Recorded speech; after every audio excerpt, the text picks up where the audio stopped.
Welcome in, have a seat. Kick back and relax, cause it's that time of the week. How's your day? Was it great?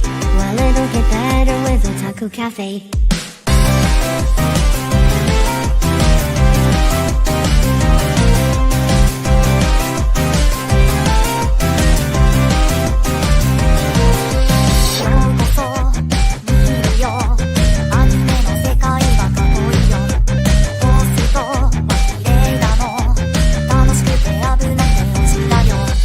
Take a sip of nostalgia, let the memories bloom. All these stories in my head are gonna make me go boom. Kick back and relax, turn the volume to the max, bob your head until you're dead. Yeah!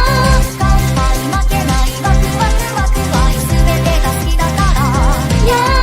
Kick back and relax, turn the volume to the max, bob your head until you're dead. Yeah!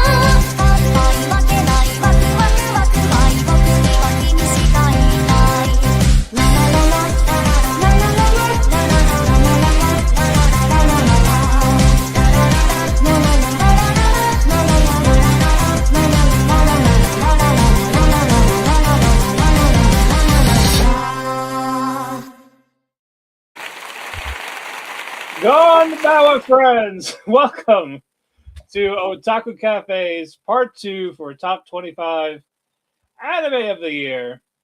For those that joined us last night for the awards, thank you all so much.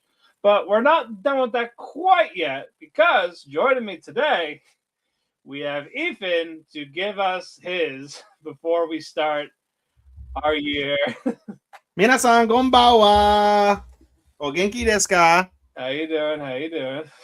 I joined you today. I normally don't like to drink midweek, but I figured if my buddy is having a down day and wants to drink and we want to celebrate at the same time, let us cheers, good sir.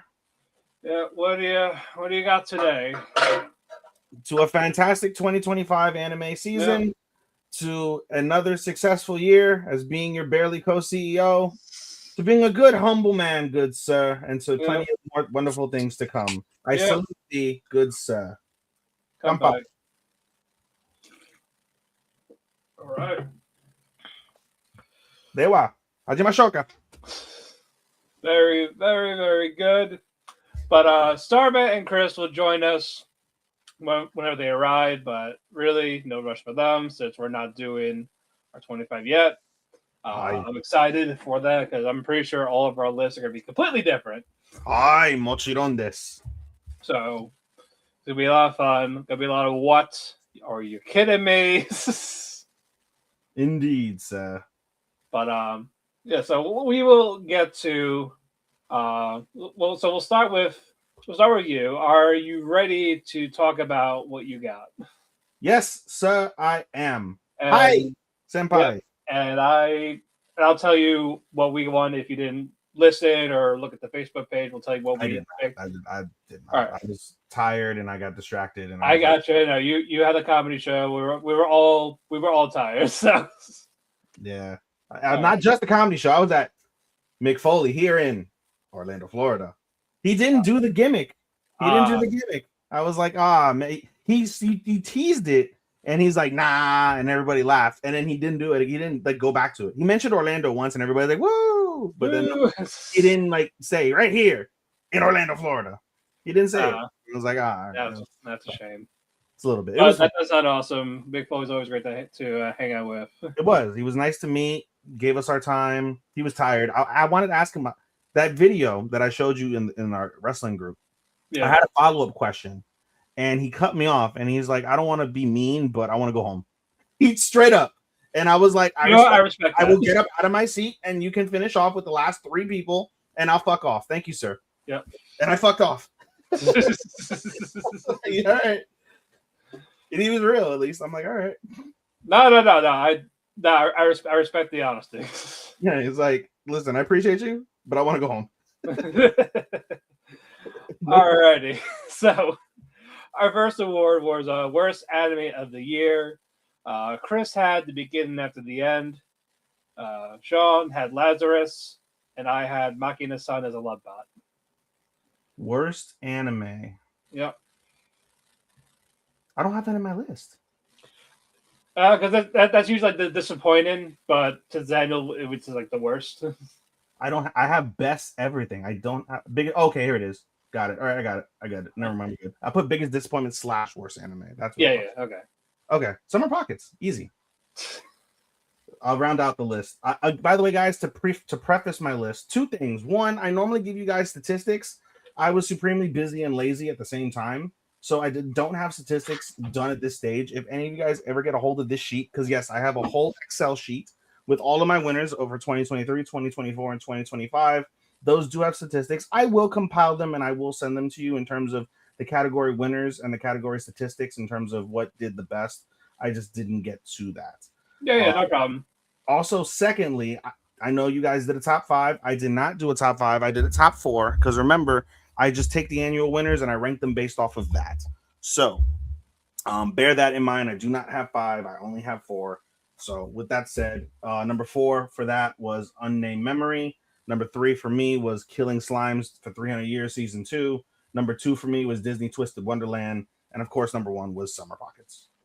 Yeah, Twisted Wonderland made my number 5 for the worst. It was pointless. Yeah. Okay, next one is our best surprise. So, Chris had Nukitashi animation. I'm going to hurt him for this because it won a lot. And I'm like, this is your number 1. He's like, no, it's not. I promise. I'm like, but it won a lot for him. Starman had Sanda, and I had Medalist.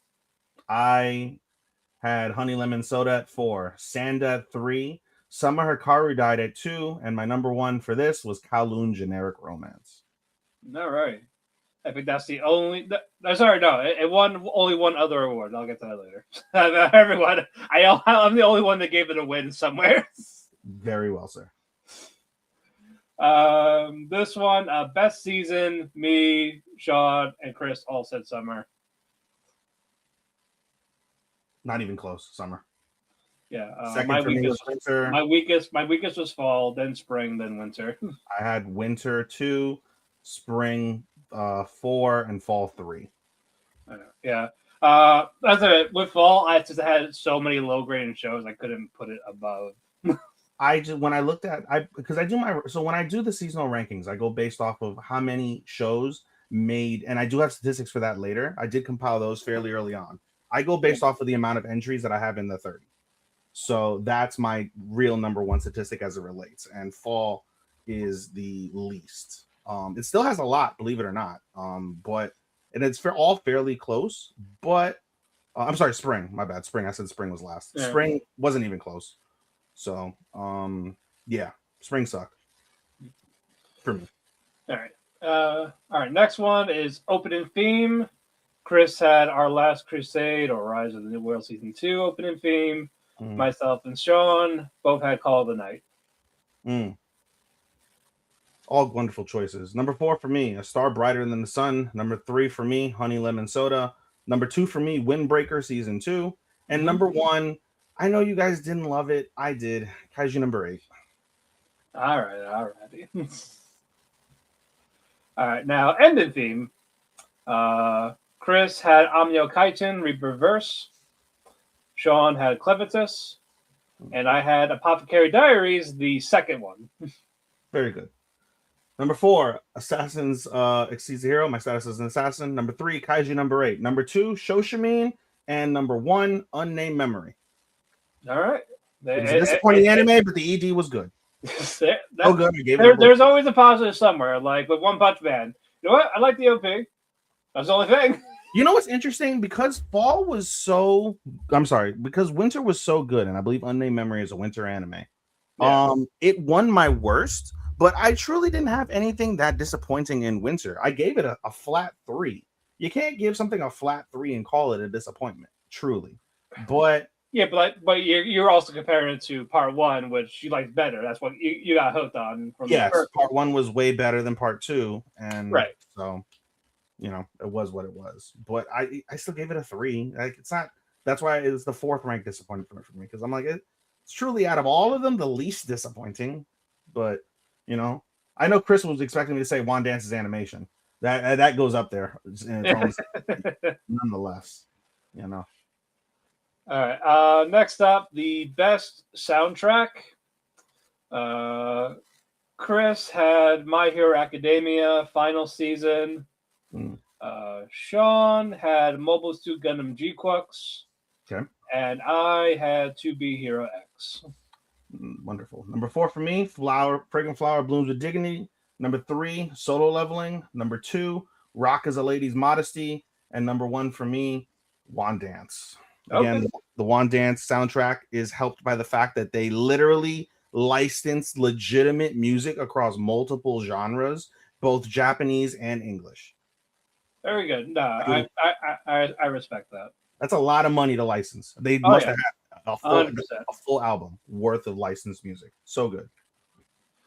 All right. Next one, best anime studio. Hmm. Chris had Passion. Mm. Sean had Mappa. And I had Cygames Pictures. I did extensive research on this over the weekend. Yeah. I did. So much so that my 30 has every studio. It has every studio next to it. I have genre and studio. Yeah, what I did was I looked at everything I watched, checked the studios, then I clicked on it, said, what else did they have? Then like these are the ones I like the most. I looked at my 30 and what fit what. With that said, number 4 for me in studio is Studio Bones with the My Hero Academia final and Sanda. Yeah. Number 3, Cloverworks, Fragrant Flower, Assassin, and Spy Family Season 3. Number 2, Leiden Films, Detectives These Days Are Crazy, May I Ask for One Final Thing, and Call of the Night. And my number 1 was Madhouse with Orb, Trillion Game, and Wand Dance. A key to what I just said, I just gave you 3, 6, 9, 11 of my 30 in that. 2, the other thing I went is based off of the amount of anime that the studio had in my 30, and B, their positioning in my 30. Okay. Take that as you will. I will. All right, next up, best original anime of 2025. Chris had Amnio Kaiten, Rebirth Verse. Sean had the new Penny and Stocking with Garter Belts. And I had To Be Hero X. I only watched 2 original anime. The entire fucking. You got what? Isekai Quartet and Lycoris? 2 and 1, yes, sir. Which is the winner? Lycoris. Lycoris 6 episodes was better than Isekai Quartet. Lycoris won an award. Let's go. By default. By default, I love it. Cannot wait for season 2. Oh, yeah, I'm excited. I'm going to predict it'll come out next year. I don't see it coming in 2026. Hopefully. All right, best adaptation. Chris had Nukitashi. And me and Shaw had Anne Shirley. Wonderful. Number 4 for me, Apothecary Diaries Season 2. Number 3, ReZero Season 3. Number 2, My Hero Academia Final Season. And number 1, Summer Hikaru Died. All right. No, that's good. All right. It won an award. Hooray. I'm telling you, I have a versatile list compared to the rest of you guys. Yeah. But because it's so simplistic, you know? No, that's fair. There's nothing wrong with that. Next up, the genre. So best ecchi air fan service. Chris had Nukitashi. No surprise. Sean had the new Patty and Stocking. And I had 100 Girlfriends Who Really, Really Loved You. Number 4, There's No Freaking Way I'll Be Your Lover. Which, by the way, on that note, I'm almost done with the 5-episode extension. I'm on episode 4 of it. It's really good. Just FYI. I don't think that one. Yeah, that one. I'm just gonna watch my own leisure. The No Way of the Your Lover. It's on. So for me, it's first off, it's all on YouTube. Second off, the 5 episodes are combined into like one video, so it's 2 hours long. Okay. Yeah, and they have the whole season in a single video. 4 hours and 44 minutes. I'm okay. You know what? I could do that. I could work with that. So you're looking at a combined 7 hours. Good enough. All right. Anyway, number 4, There's No Freaking Way I'll Be Your Lover. Number 3, 100 Girlfriends Season 2. Put S2 next to that. Number 2, Takemine-san. And number 1, simply because they had sex, Tales of Wedding Rings season 2. When It Rains got runner up on mine because of that. I'm like, They fucked. they did. They did. All right, best sci-fi. Myself and Chris both had Apocalypse Hotel, and Sean had Mobile Suit Gundam G-Quicks. I only watched 3 sci-fis this year. Okay. Number 3, Kowloon Generic Romance. Number 2, Dr. Stone Season 4. Number 1, Takapi's Original Sin. All right, that's a good one. All right, best supernatural. Chris had Dan to Dan Season 2. Sean had Sanda, and I had The Summer Hikaru Died. Supernatural. Number 4, My Happy Marriage. Number 3, Shabake. Number 2, Fire Force Season 3. Was it? Season 3, Part 1, yeah. Yes. And my best number 1, Call of the Night Season 2. All right, that's a good one. Vampires, baby. Best thriller mystery. Sean had Orb, mostly for the thriller aspects. Myself and Chris both had Lord of the Mysteries. Number 4, To Your Eternity Season 3. Number 3, Hikaru Summer Died. Number 2, ReZero Season 3. Number 1, Apothecary Diary Season 2. Nice. Yeah, that was my runner-up. Yep. Alrighty, best action. Chris had Amnyo Kaiten Reverse. Sean had Windbreaker Season 2. And I had To Be Hero X. Number 4, Kaiju Number 8 Season 2. Yep. Number 3, Windbreaker Season 2. Number 2, Solo Leveling Season 2. Number 1, My Hero Academia Final Season. Alright. Best adventure. Chris had Yaiba Samurai Legend. Sean had Dr. Stone Science Future. And I had Ruby Rocks. Adventure. Where's my adventure? Right above it. Okay. Number 4, by default, Zatsutabi. Number 3, Guild Receptionist. Number 2, My Status as an Assassin. Number 1, Dr. Stone Season 4. All right, so you and Sean got that. All right, cool. Yes, sir. Yeah, Zatsutabi was like number 3 on mine. But I do agree with Chris. No more tourist shows. Listen, I want to go to Japan, so give me more. I know. I appreciate it, but at the same time, it's like, stop. Bro, watching the tourist shows to me gives you a leg on anybody else that goes to Japan, because 90% of people that go to Japan will do the tourist loop. Right. Kyoto, Osaka, Tokyo. They won't go to the remaining 103 prefectures that are in Japan, or however many they are. They won't see the coastal towns. They won't see all the sites. They won't understand or care about the history when you do go to any place, truly, because they do feature Kyoto and Tokyo, obviously. So you won't care about the histories. So give me more of that. It gives me, it gives you more to discuss and more to give a shit that you might want to see in real life, since it was so closely based on real life. That's fair. Alrighty, next up, best slice of life. Myself and Sean had Anne Shirley, and Chris had Honey Lemon Soda. Number 4, Zatsutabi. Number 3, Fragrant Flower Blooms with Dignity. Number 2, Chitose is in the Ramune bottle. And number 1, Flower and Ashura. I forgot all about that. I forgot all about that. It was my 30 before a certain show made it. So it was close. Alrighty, best sports or music. Myself and Chris both had Medalist, and Sean had Blue Box. Sports music. Number 4, Blue Box. Number 3, Let's Go Karaoke. Number 2, Rock is a Lady's Modesty. Number 1, Wand Dance. Did you finish Medalist? I did not, and I still put it in my 30. Okay. All right, best fantasy. Myself and Chris both have Secrets of the Silent Witch, and Sean has Zenshu. Fantasy. Number 4, Witch Watch. Okay. Season 1. Number 3, Guild Receptionist. Number 2, Gachi Akuda. Number 1, Silent Witch. All right, three-way. Yes. Good man, good man.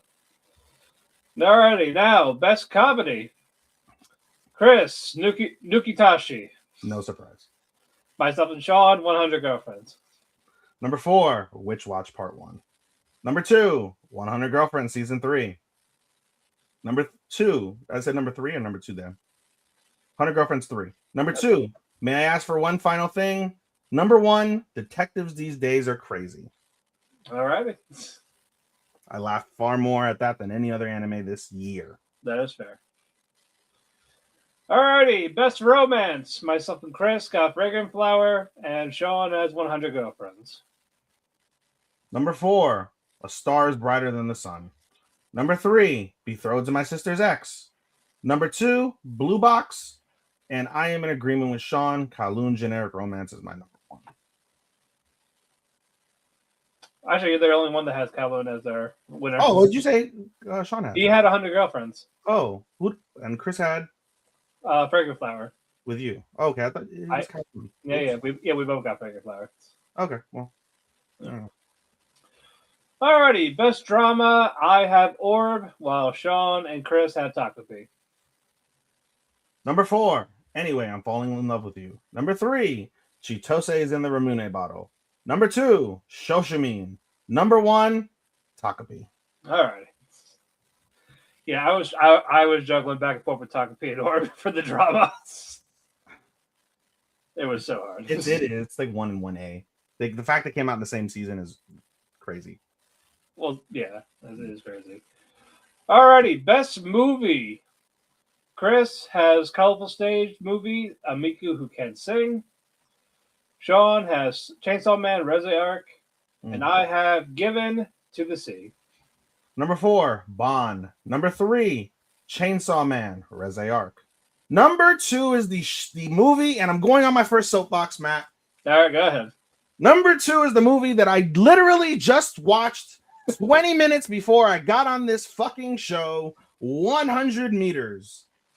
I wanted to give this number 1 so fucking badly because of the emotional aspects in so many ways that this show touches. Yep. However, Matt, how did you feel at the fact that 2 things happened in the show? 1, there was a time skip of 10 years in which we got no sort of backstory, no history on the other 3 members, no history on the accomplishments of our 2 main characters. It just, he lost the race, and then he fucks off 10 years later, and it looks like he's working a normal job, only to find out he's a pro.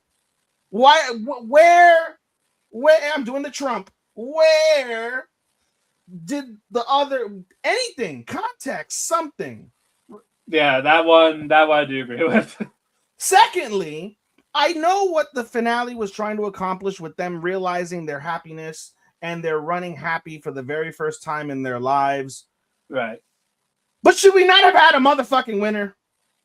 Should we have not seen if what's his face's leg blew out at the finish? Can he never race again? Was it his absolute final race that he gave it his all and his knee blew out and now he has to retire along with the amazing record holder? Right? Should that not have been an option? Or maybe fucking the other guy, he loses and he doesn't care for the first time that he lost because the guy who trained him came back from obscurity to beat him. Should that have also not given some sort of conclusion? Could we have not seen them like, oh, and they went off to the Olympics and he lost in the semifinals of the Olympics? Something, anything. But no, it closes with 2 of them smiling as they're tied, about to cross the finish line. I didn't mind that. I didn't mind that. I hated it. Matt, I love sports more than you do. Unequivocal fact. That's in fine. Sports, why do you play sports? Why do you play the game? As Herm Edwards be the best. To win the game. Who won the game? I don't fucking know. Do you? No. I don't think the main guy won. Gee, that's hopeful thinking, but we don't fucking know. If you actually look, he's like behind, like slightly. Like I didn't think he wins. then tell us he didn't win and let them look at each other, smile, or shake hands afterwards and end on a handshake and end on a smile after he loses. Something. You couldn't give us a fucking winner? No. It lost a half a star on that, and it lost a quarter star on the other part. Because I could live with no context. I can live with that far more than I can live without having a winner. 4.25 stars. Yeah. Number 2. Number 1, Demon Slayer. Despite the fact that it drug in the final hour, it was still an immaculate anime full of crazy action, incredible animation, wonderful musical composition. And damn it, I love action and I love everything that Demon Slayer does almost all the time that they put something out. Right. And I wanted to give it to 100 meters because I enjoyed the emotional aspect. I enjoyed the ride. I enjoyed the thoughts that it made me feel. It made me think about how the Japanese are as a society in real life. It made me face like thoughts of, you know, what it's like when you're down and depressed and downtrodden and how you deal with that, how you overcome challenges and rivalries and having to overcome other people that may be in front of you in a positive light. But no, you fucking screwed the pooch. God damn it, Matt. Yep. Soapbox over. You're right there. Soapbox over. Let's All add. right. You want me to add Sean? Oh yeah, we can add him. Oh, my bad. Good evening, Starman. Hey, here's contestant number 3. What up? What up? What up? What up? What up? Catch me going the fuck off on my number 2 movie of the year. How many did you get through so far? We're like at the halfway point. We're about to do the visual, then the characters, and then the animation. So we're like halfway there. I went Okay. on my first soapbox of the night. Yeah, unfortunately, I came in the middle of that soapbox. But it's a justified soapbox too, mostly, right, Matt? I'm not. No. I do agree. Don't I validate them. understand why that would be frustrating with no clear winner. I get it, but at the same time, it's like you kind of want that, especially with the rivalry that they did have. I did like that rivalry a lot. It was good. That Yeah. was great. Yeah. Everything about the show, except for the time skip, which I could live with more than without a fucking winner to a sports anime. What's the point of the fucking sport if nobody wins or loses?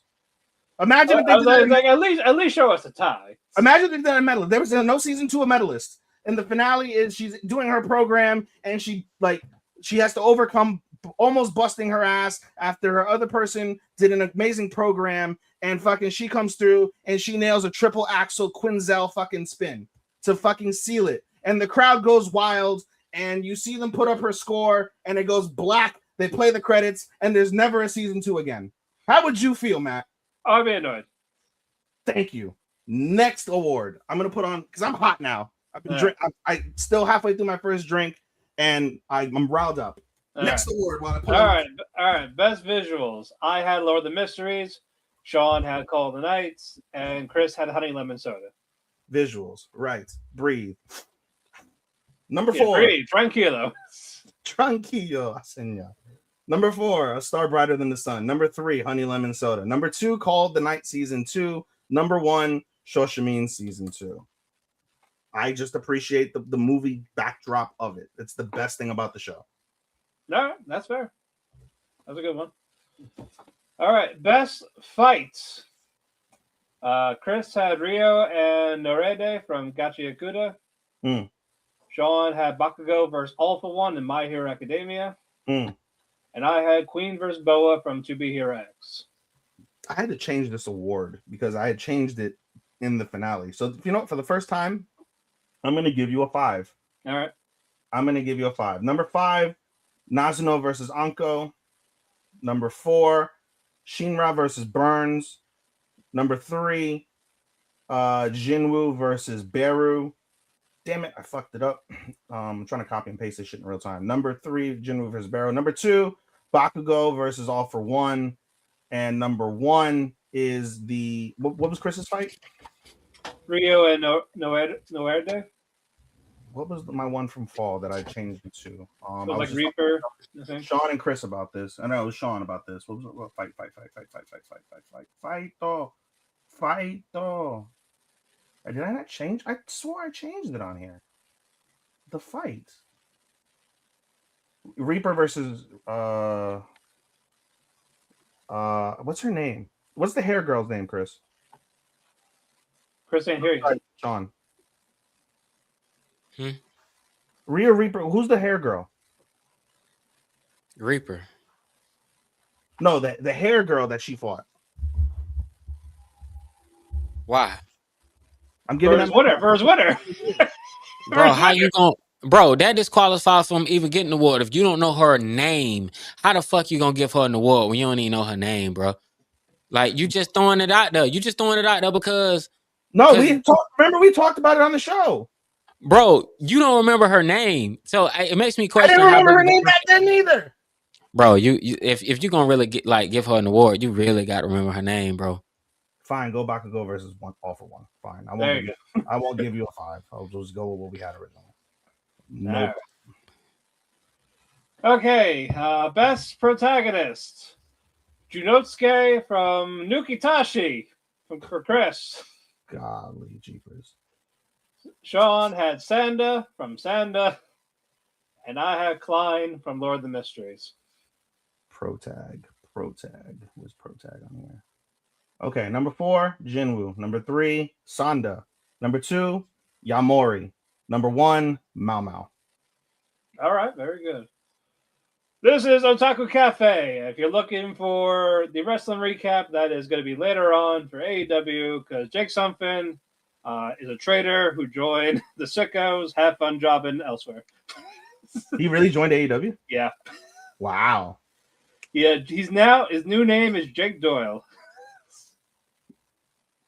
Okay. That's okay. He ain't gonna do shit anyway. Still, Is he I joining? like the guy, but Is he joining Don Callis family? Yeah, yes, he did actually. Of course. Fucking of course. Yeah. Yeah. To answer your question, I think her name was Noride. That's what it is. Yes. Norde. Okay. That's what Chris got. Yeah, I had to look it up. I was like, I think it's Noride. Yeah, I just couldn't pronounce it right. That's my here, but since I mean Sean didn't make a bad point. You can't have a fight if you don't remember the other bitch's name. Right. That's what I did for in my best boy category. I forgot one. Like I wrote the first name, but I forgot where it was from, so I just took it out. Really? I was like, "Where are you from?" I would have looked up characters. They have a character thing, right? I went to Google it because I only wrote like the first name, and then did that boy win an award? No, he did not win. He did not win. I got rid of it anyway, so all right, it's gone. It's gone forever. All right, best antagonist. Sean has Stanley from Dr. Stone. I had Novak from Orb, and Chris had Crunchyroll itself.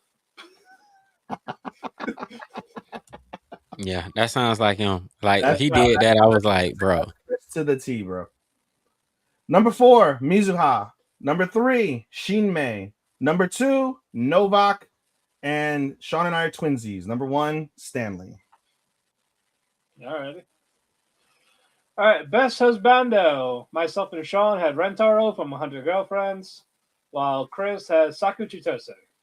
It's a good pick.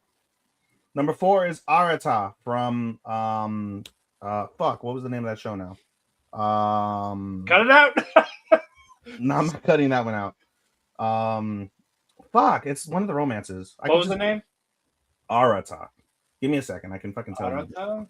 Arata. Ratata. Shinji family. There we go. Okay. Yeah, Arata from Shinji family. Number 3 was Kai. Kai is from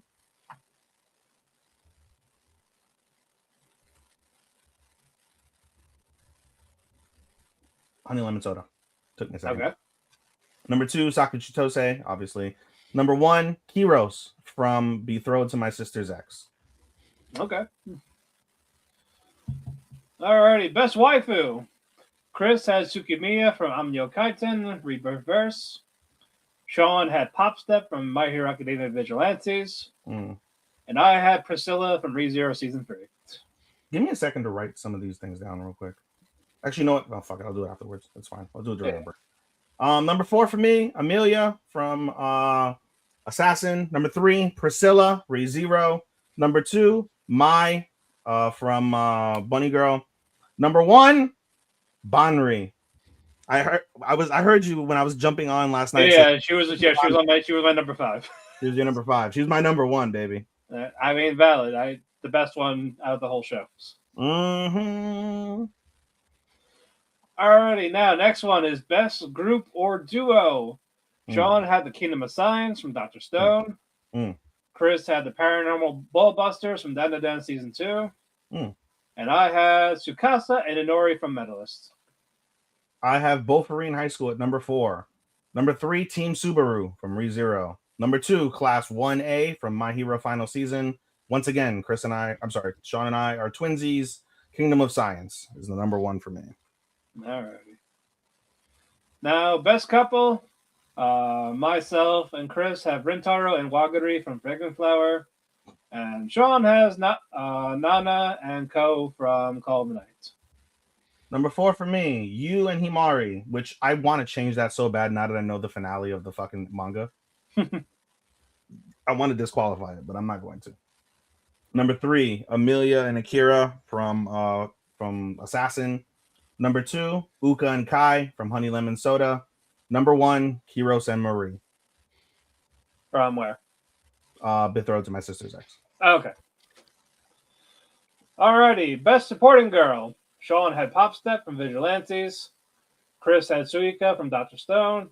And I had Yao Mei from Kowloon Generic Romance. Man, me and Sean are on the same fucking key when it comes to any of the Dr. Stone shit. Number 4, Yao Mei, Apothecary Diaries. Number 3, Ryu Reaper from Gacha Kuda. Number 2, Rin.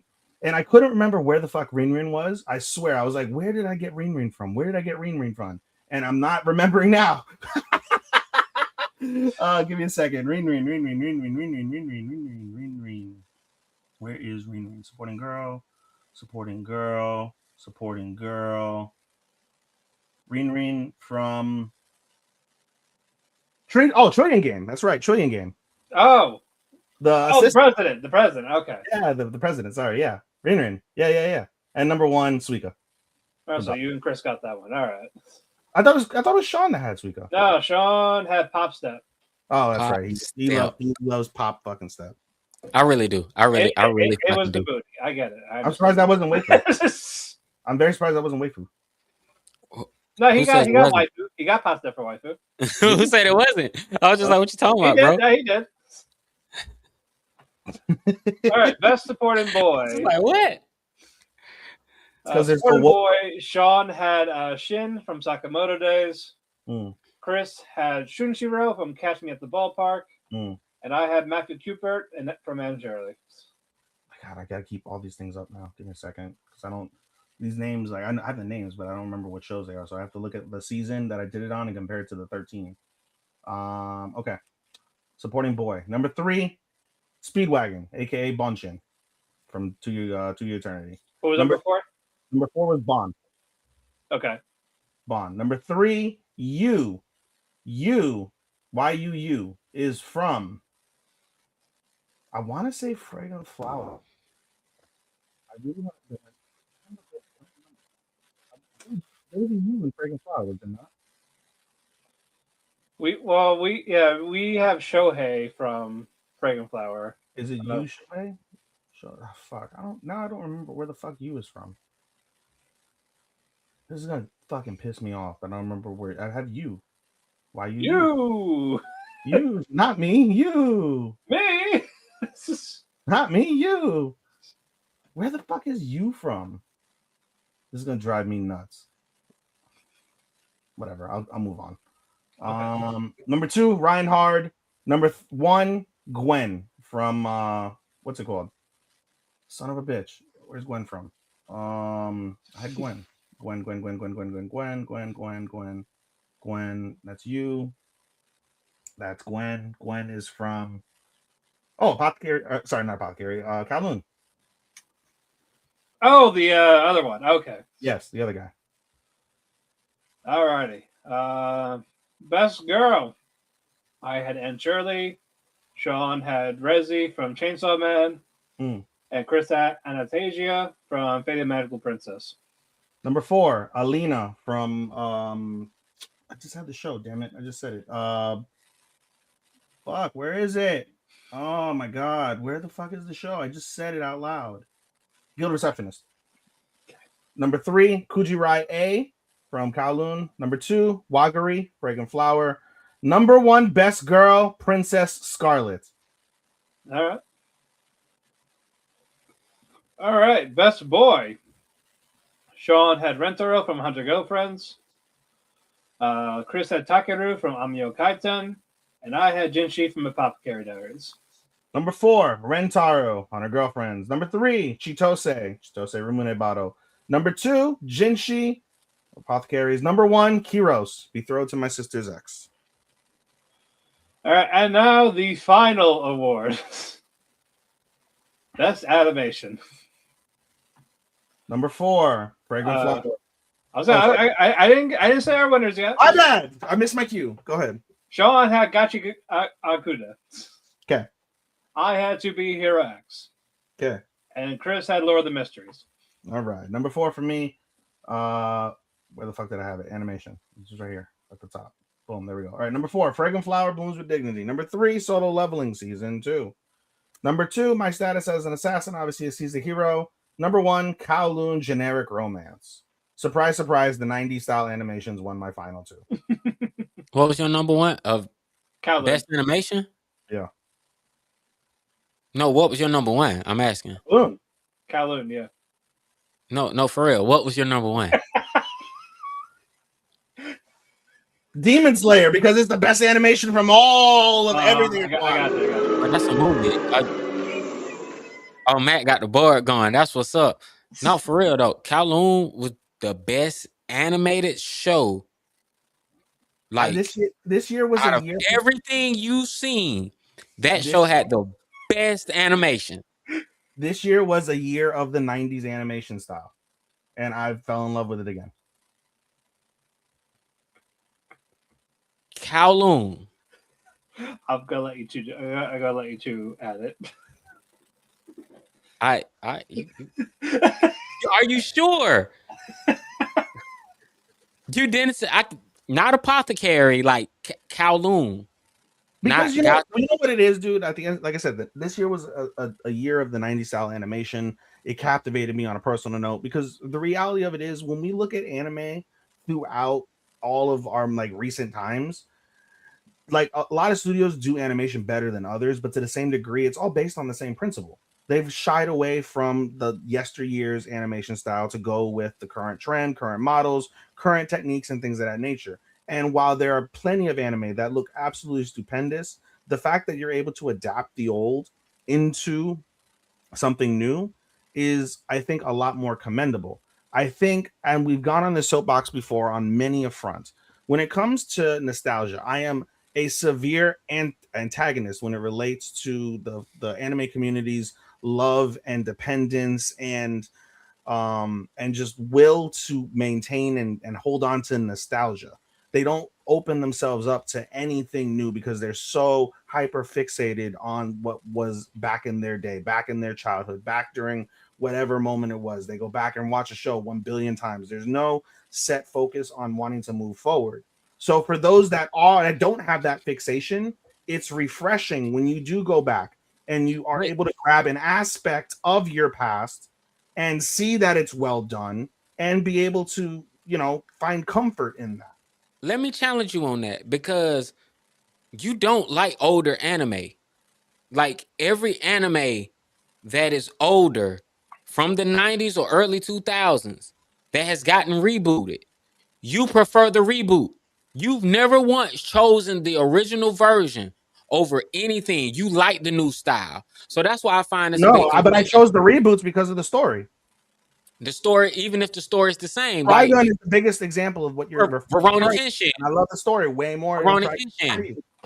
But the animation style for the original Trigun. I would say I prefer the Bruce Baxter reboots over the original one.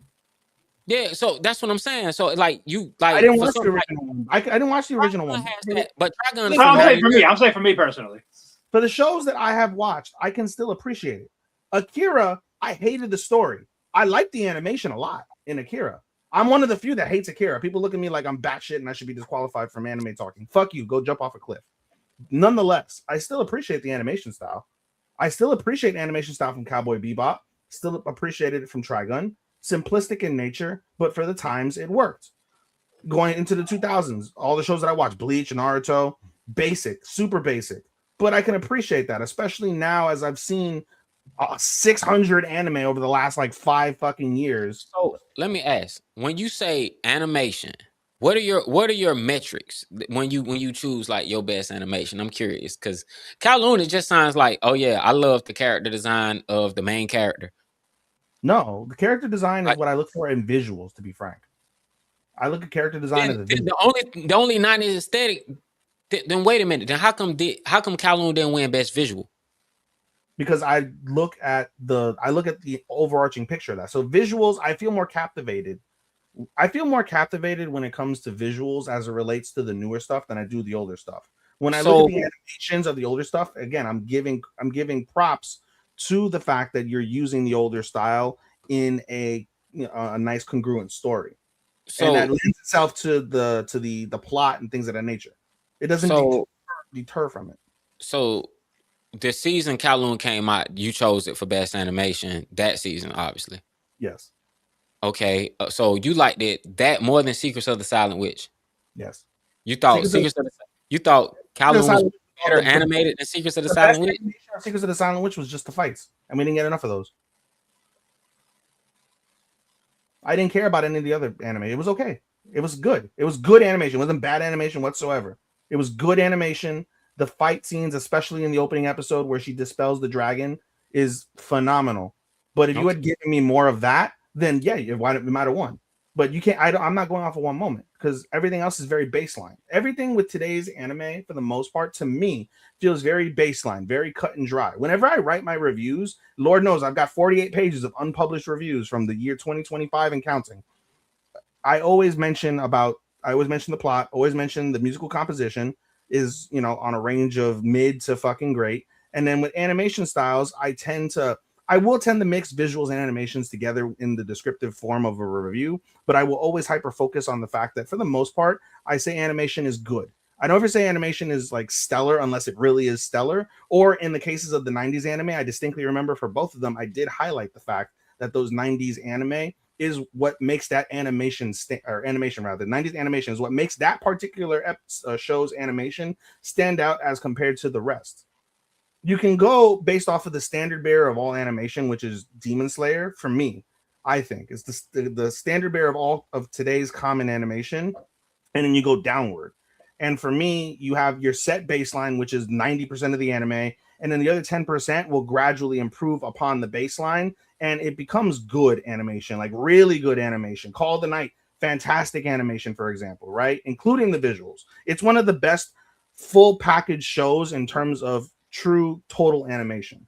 But again, you have to kind of pick components. When I think of Call of the Night, I think of the visuals. I think of the colors, the color palette, the emphasis on how those things are displayed or amplified with today's technology. Like there are many aspects you can pull from it. It might sound like I'm pulling this out of my ass, but these are just my genuine like feelings and thoughts as it relates to this.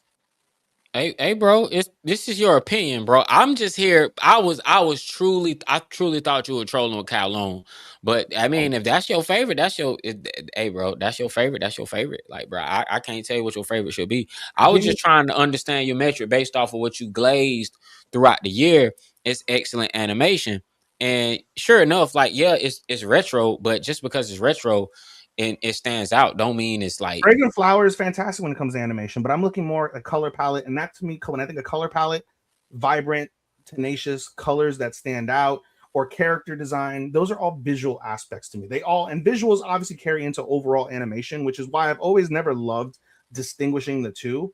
I think it should be a combined award, but I lose out on that opinion, so I accept it. But nonetheless, I look at those from a visual aspect. They are visually appealing, they are visually enthralling. The animation is supposed to keep the show, keep the flow of the plot and things of that nature going. And the 90s style animation does that for the two particular shows. Gotcha. Matt, we need a best character design next year. Okay. Yeah, we'll do that and voice cast. Yeah, so we need the best character We can do design. that. Okay.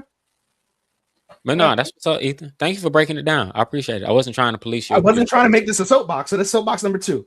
Well, we'll wait for Chris to show up anyway. Yeah, we're really just. I was really just trying to kill time because Chris wasn't here yet, so I was just like, yeah, all right. he's on his way. He's on his way home. So all right, wonderful. So we can just bullshit till he gets here. I'm gonna go through and edit my edit who won what from the characters. Yep, and I'll be drinking. I'm already almost 3/4 of the way done. I didn't want to drink tonight, but I was like, fuck it, why not? I'm just only doing the one cider, so yeah, I have a little bit of soda left here. I have a little bit of water over there, so I don't have to get up for a while. I am nothing for me but water. Nothing but water. Nothing but water. I haven't had anything other than liquids for the past almost 48 hours. I have not eaten solid food in 2 days. Why is that good, sir? I'm on a fast, so I haven't eaten solid food. I've only had bone broth for lunch and dinner and water any other time during the day. I've only drank water. I haven't had coffee in the morning.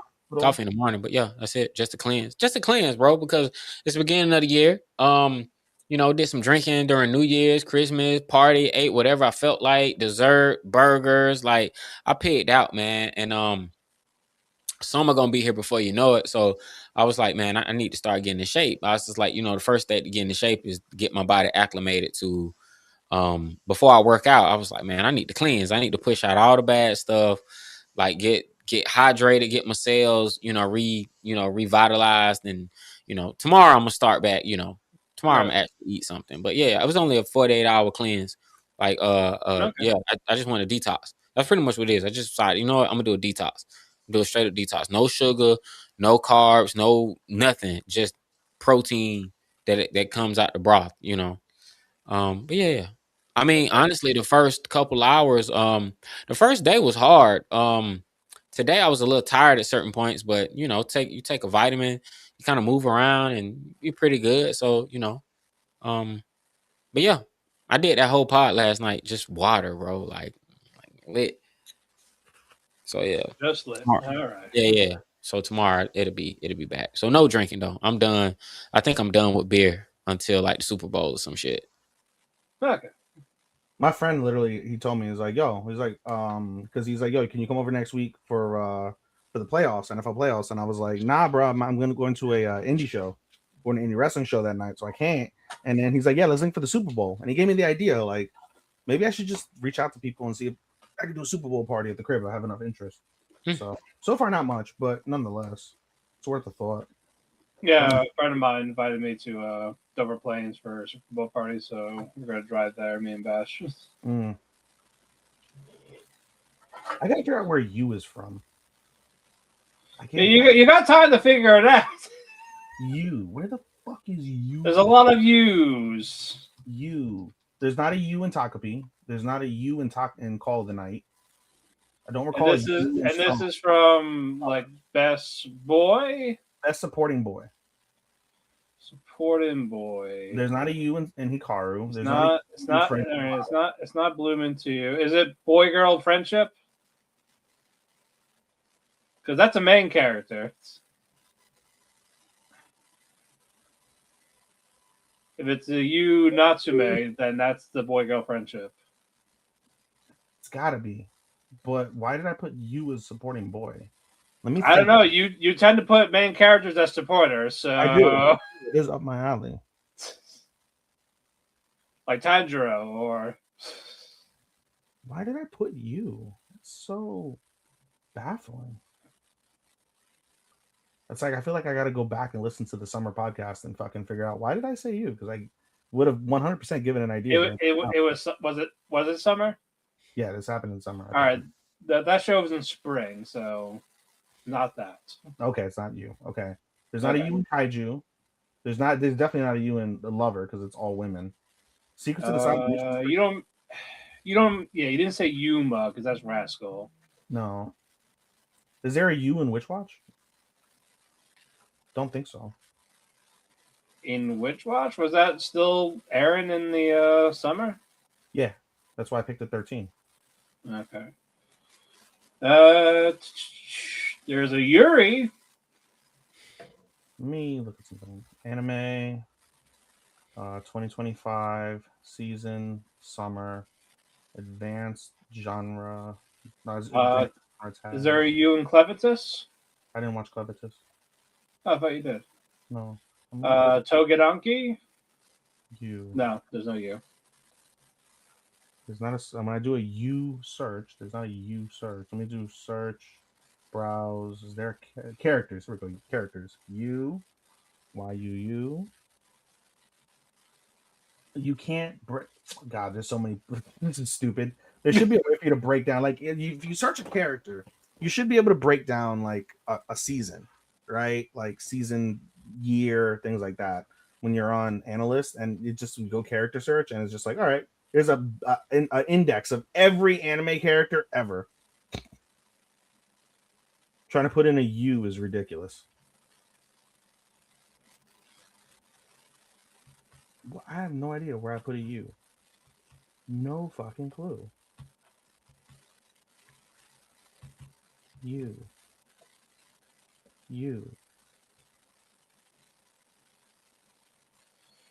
But first off, let me look at my shows that I watched in fall or in summer rather. Summer 25.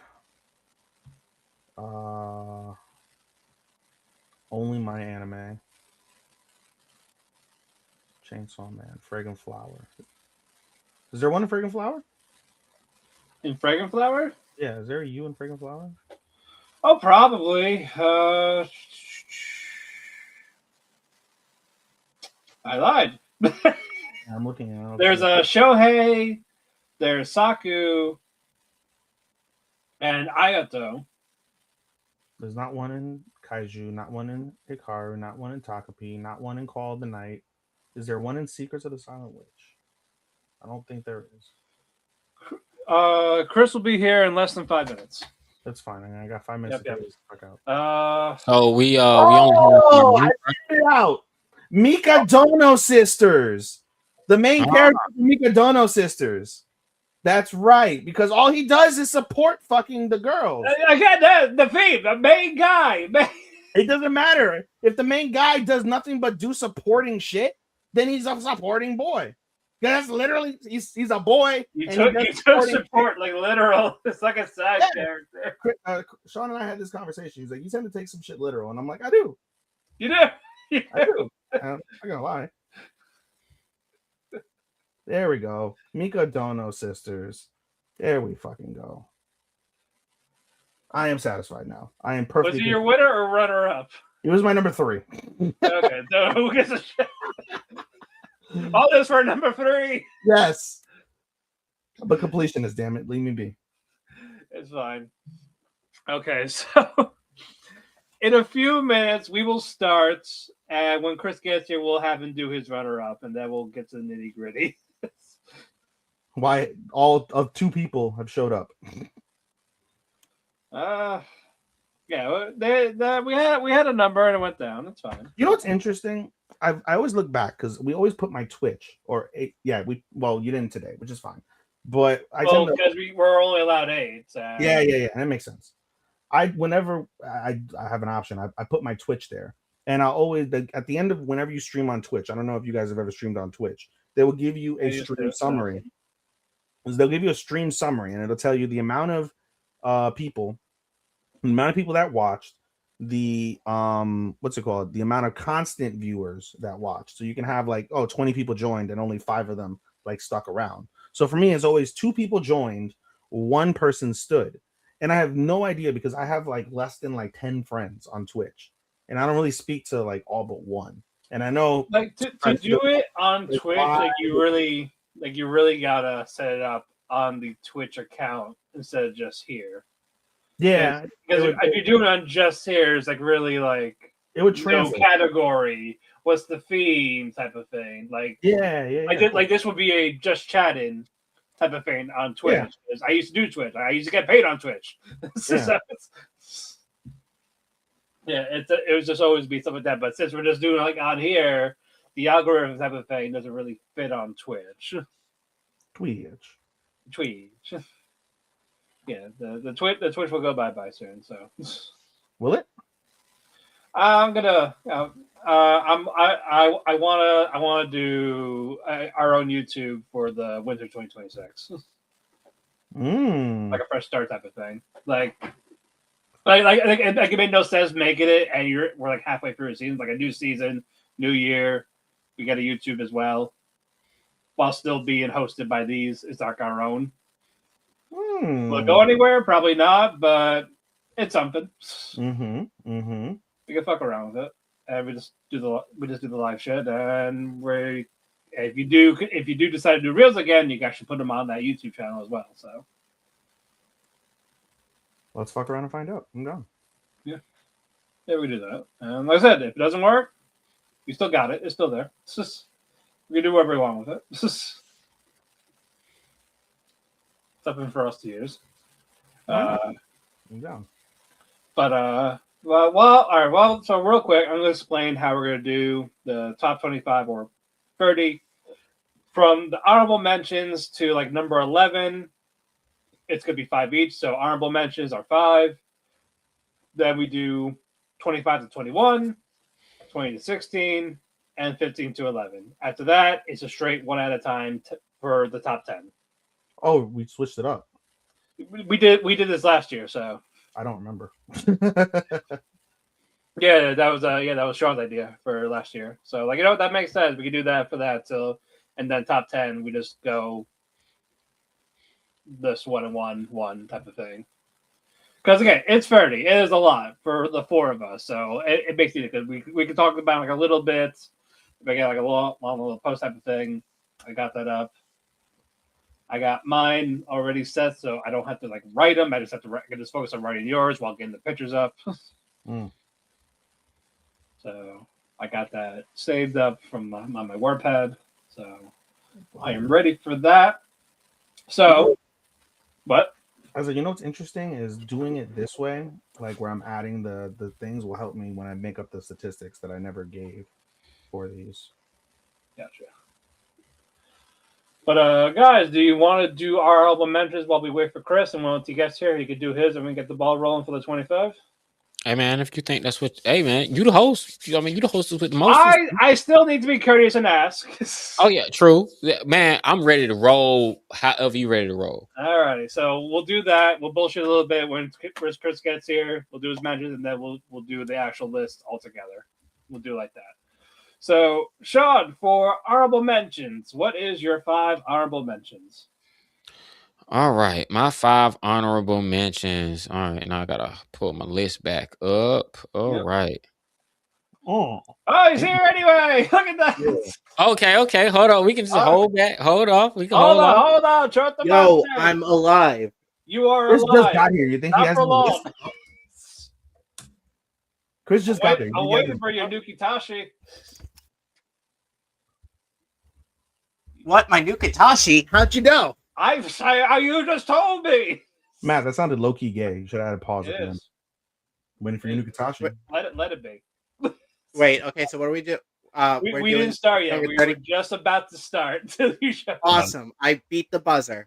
Alrighty, so Chris, you're gonna go first, Dave. So Okay, let's start this off right. okay. New Katashi. No. It's Sort honorable of. mention, Chris. Not It is honorable mention. number The one. specials. I'm honorably mentioning the specials.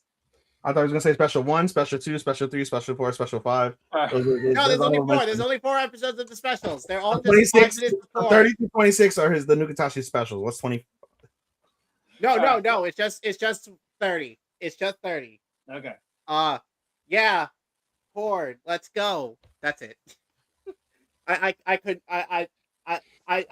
wanted to throw that one in there. Yeah, you're being serious. You're 30 to 26. No. My 30, my actual real 30 is fucking Undead Unluck's winter arc. We're breaking it down by arcs now. What the fuck? It was an hour special. That's all I could give it.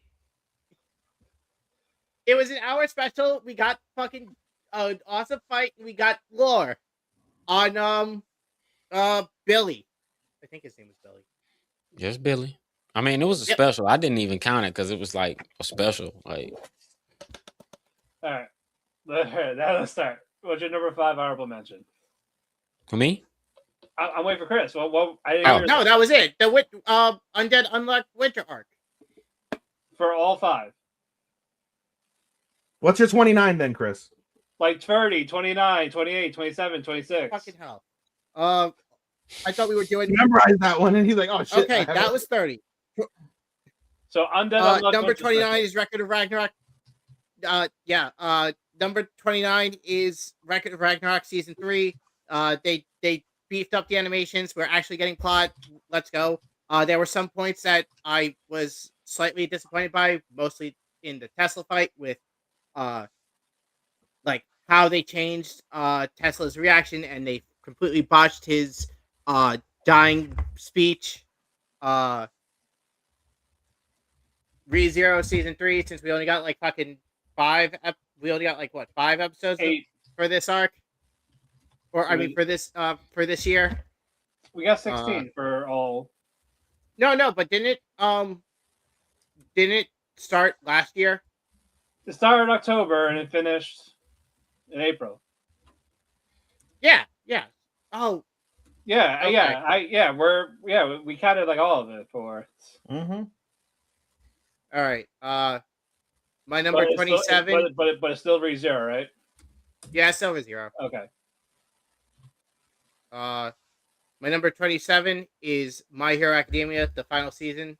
I've talked this my issues with My Hero too much. I'm not gonna keep going into it. And my number 27 is Clevitus. Clevitus? Yep, Clevitus is 26. Alrighty, I got yours. You're all set. Ooh. Damn right, woo. Mm-hmm. All right, John, it is your turn. All right. I'm going to give you my 39 through 26. I just need to let you guys know before we start this, everything I'm giving you so far, everything I'm giving you so far is a 3.5. That's it. Like it's sevens. Anything that was a 6 didn't make the honorable mentions.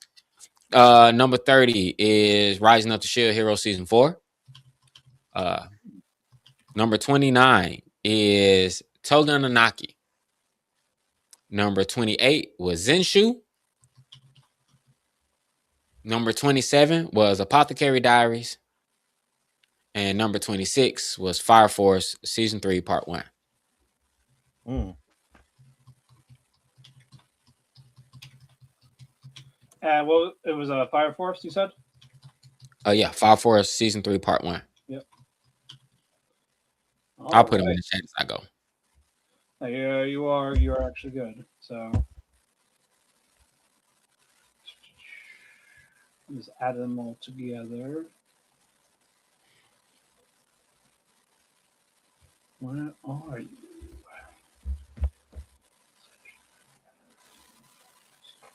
All right, you're all set. So, Ethan, it is your turn. All right. Before we get started, I want to give you guys my breakdowns. This is my second favorite part of the top 25 is giving you guys statistics and breakdowns. Before we get started, I want you guys to understand 1, 2, 3, 4, and 5. I do this a little bit lazy. I'm not gonna lie. For the most part, places 1, 2, 3, 4, and 5 in my seasonals automatically get reserved in like those particular sections. I then take the other 3 seasons or 4 seasons total, and I pick out what was my best number 1. That's obviously the best anime of the season. And then the other 3 take up places 2, 3, and 4. Same thing with 2. The best number 2 is my number 5 anime of the year, and then it goes down. 3 is my like 9th, right? My 9th best anime is like 3, so forth and so forth. So that is how I do my rankings as we go along through this 30. With that said, my statistics, I did gather statistics for the top 30. Approximately 66 anime shows were watched by me in 2024. The most entrants in the top 30 in terms of seasonals is 10 for summer. Summer had 1/3 of my top 30 entrants, which is how strong it was to give credence to why I gave it the award previously. The least amount of entrants, which obviously got the award for the least, would be spring. Spring only had 5. By the way, 10 is 30% out of 30. 5 is 16.6% of this list came from spring. Winter and fall have 8 and 7 entrants apiece, representing 26.7 and 23.3% of the total 30 list.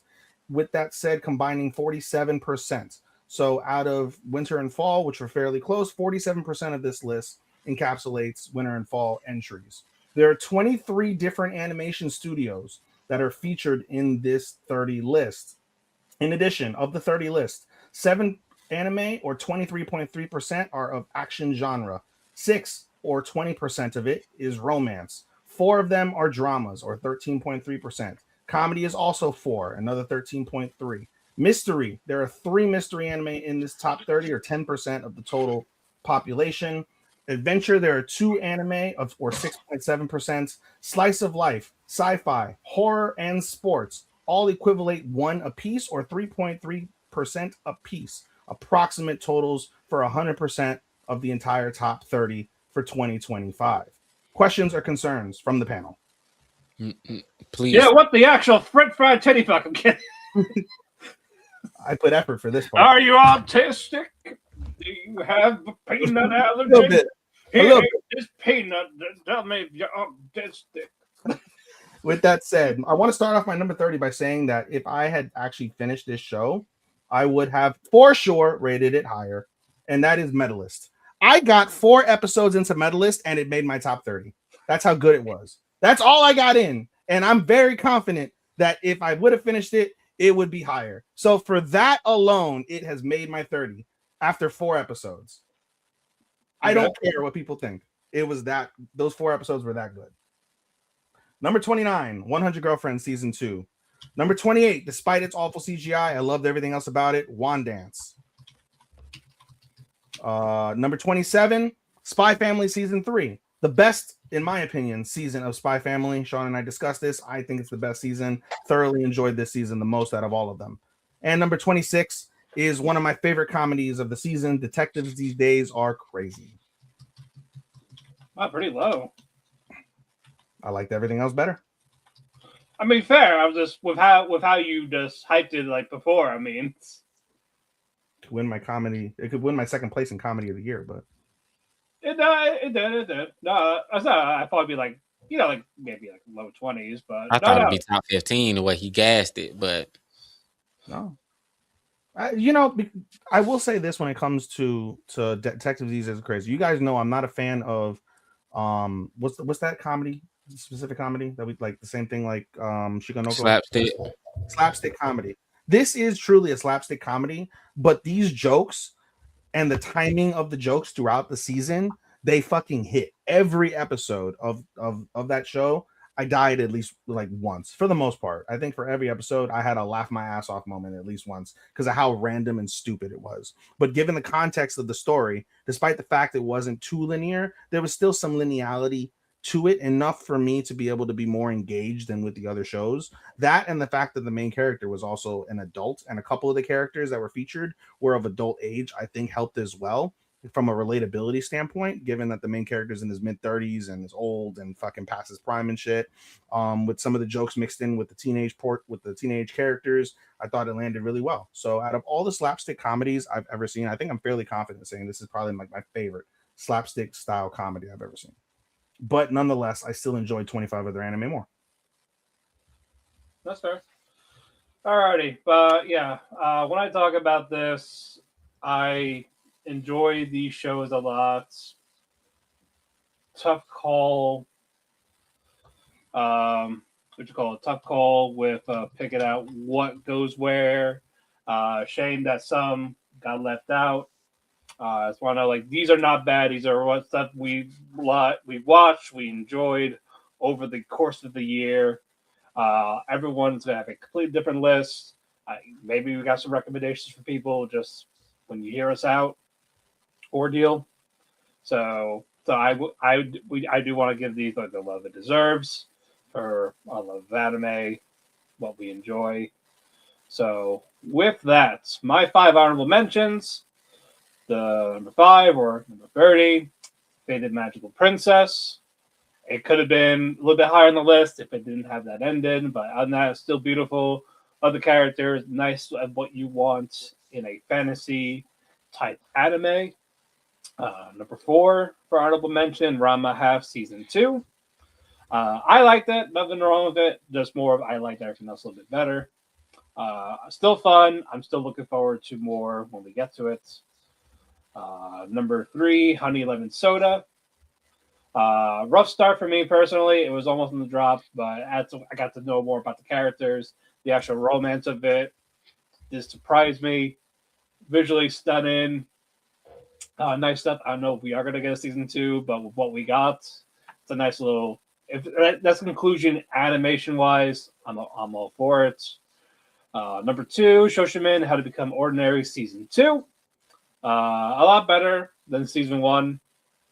I got if I ever got closure type of thing, the main story in the manga or light novel is done.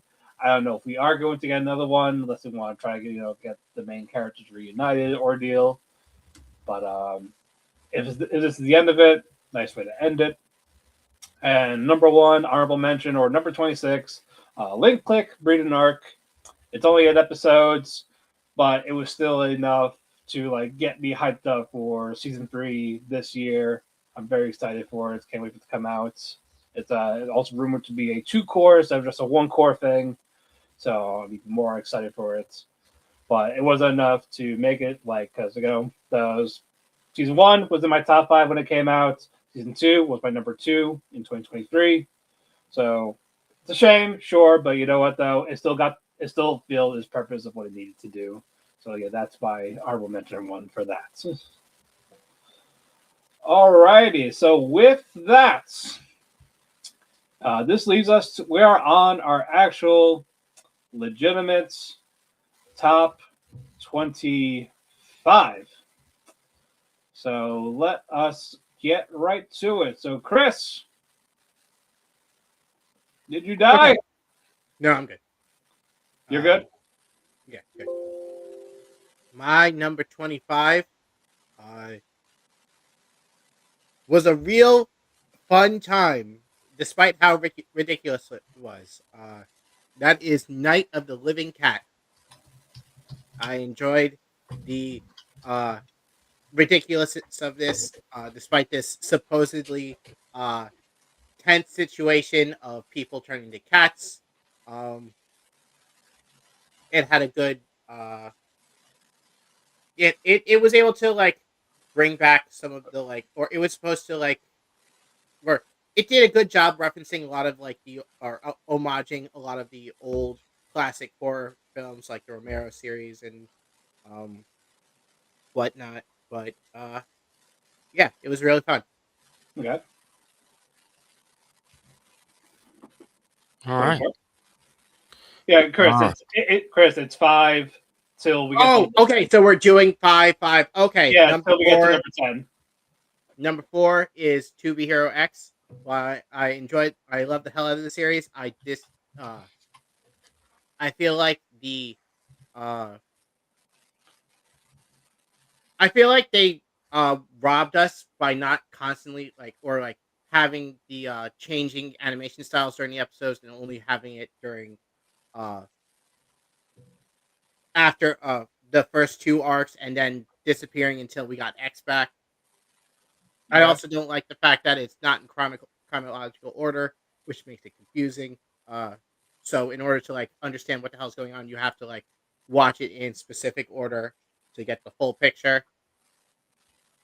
Number Okay. 3 is Lord of Mystery, only because I had to wait. Or not. It was really well done animated. First episode was confusing as fuck. But it slowly started to make sense. As I switched over to the English dub and I watched more of the show. Number 22 is 100 Girlfriends Season 2. I really enjoyed the return of Rentaro and his family. I'm disappointed that they did not make it to number 12 to girlfriend number 12. That's season 3. That is season 3. Season 3 is going to be the filter. They should have had it with season 2, but oh man, we don't want to filter people out too quickly. And number 21 Matt. It's not that high. Don't worry. It's Nukatashi the animation. Put it on the fucking list twice, I think. No, I didn't have it on the. I didn't have it in. I was joking with the specials. Oh, I'm sorry. That was your number 31. My bad. Yeah, sure. It's my number 31. It's a recommend. It's an honorable mention for a good time. But disregard the whole everyone's having sex 24/7. The plot's really interesting. The animation, and the action are really good, and no, as in the fight scenes, there were really good fight scenes. One of the main antagonists uses fucking strings as a weapon, and we all know how bad or how deadly that is. I really enjoyed it. All right, Nukitashi, you are all good then. The plot. Yeah, really good plot and backstory. Oh, I'm sure. I'm gonna You maybe sneeze from it. yes. To quote another scene from it. Oh my god. This is during a celebration where people who are now legally at the age to have sex are allowed to go and have sex. One of the guys says, and I quote, "I'm gonna get pegged by a girl with a strap on." This show, man. It's fucking hilarious. Wild. All right. It's so stupid. You just sold Matt. No. I'm not gonna watch it. It is funny though. If there was real pegging, It is funny. It is funny. Or Starman, 25 to 21 for you. All right. Coming in, all of these are still 3.5 out of 5s. Regulates to about a 7 if you're doing the 10 scale. 25 is Kaiju number 8. 24 is Solo Leveling Season 2. 23 is Ray Zero Season 3.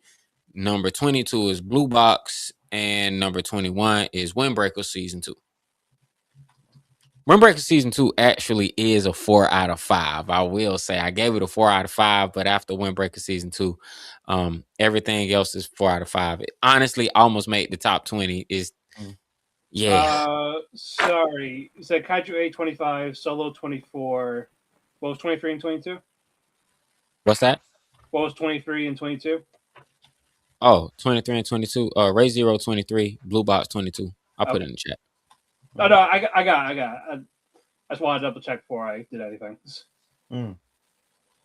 So you are. I'm just adding the pictures now. Check them out there.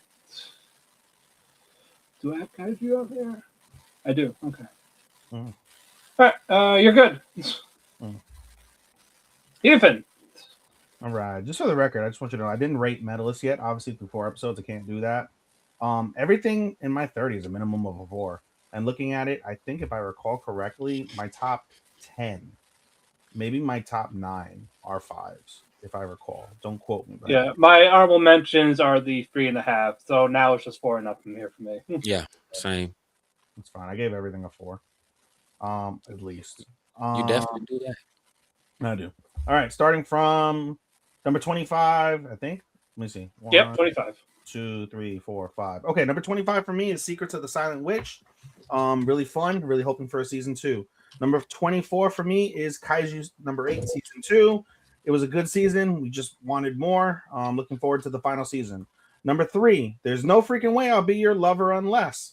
Very solid. Love my lesbian romance. As I was telling Matt when it was just us two, I started watching the extended 5-episode special. Been enjoying that, and it's adding more to the series. So, but I can't count that. So, lesbian anime is my number 23. Number 22, right? 25, 24, 23, 22 is Betrothed to My Sister's Ex, one of my favorite romances of the season. There were just a couple other romances I think that were better as a whole, despite the fact that this romance had my best couple of the year. I still enjoyed the other romances slightly more. And number 21 for me is going to be Gachi Akuda. Still haven't finished that bitch because of the fact that the fucking dub isn't out yet. But nonetheless, through the 22 episodes that I have seen, thoroughly enjoyed it. Thoroughly think that its position at this current stage is deserved. And I don't think it would have done anything better to eclipse into the 20. Hold on, just gotta type it out. Okay. All right, I got yours. You're all set. All right, number 25, Kowloon Generic Romance. Very interested. I was very interested in it. I like the characters, like the world, like the mystery. I think the mystery at the end of it, though, really fell apart. That was why it prevented me from ranking a little bit higher than I really wanted to. But I got that we had like an original ending. That one was just okay. I was curious about what the actual ending was for that. Like 24 solo level in season 2, great action, Aura Farman. All the other characters are complete shit. You do not give a single fuck about any single one of them. Whoever you killed, his sister, anyone that was not Jinwoo, you did not give a single fuck, and that is just frustrating. So that is why that is 24. 23, Secrets of the Silent Witch. I love Boach of the Witch. I do hope we get season 2 as well. Beautiful fantasy anime. 22, The Summer Hikaru Died. I love horror. I love supernatural part of it. It just came down to like everything else a little bit better, but it's still a great show. If you are into horror, I highly recommend watching it. And 21 is a Blue Box. I'm very excited for season 2 when that comes out in October. So I'm definitely going to be checking that out whenever we do get that. Okay, so now we got 20 to 16. I will let you know when I am ready. Okay. Where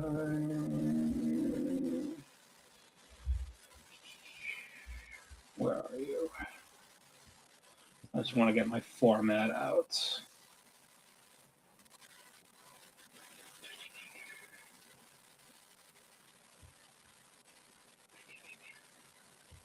All right, I am set. All right, so Chris, 20 to 16. All right. 20. Catch Me at the Ballpark. Fun slice of life. Taking place at a ballpark, focusing on the staff and audience who go to enjoy a good baseball game. 19. Okay. Blue Box. Enjoyed the romance. Enjoyed Taiki trying to do his best. Can't wait for the next season where we'll actually get somewhere with the romance and his him Fair. Starting to show how much he's grown. 18. Bochi Secrets of the Silent Witch. I enjoyed it just as much as you guys. I ranked it a little higher because I like seeing Monica's growth. Agreed. Actually talking to people. 17. My Hero Academia Vigilantes. Fucking did a great job. Just and with seeing what they've done with the animation for the new season, I'm excited to see what else is coming. Okay. And 16. Number 16. 16 is Yaiba Samurai Legend. What was it? Yaiba Samurai Legend. Okay. Yeah, you cut off, so. Yeah. Fun adventure, fun action. The main reason that it's like not as high as it could be is because I don't like Yaiba as a main character is annoying. He's like Naruto in base Naruto. Loud, obnoxious, wants to fight everything. Square up, bitch. All right, Sean, 20 to 16 for you. All right. These are all 4 out of 5s. All right. Number 20 is my best animation winner, Gachiakura. Number 19 is May I Ask for One Final Thing, which was a great fantasy anime.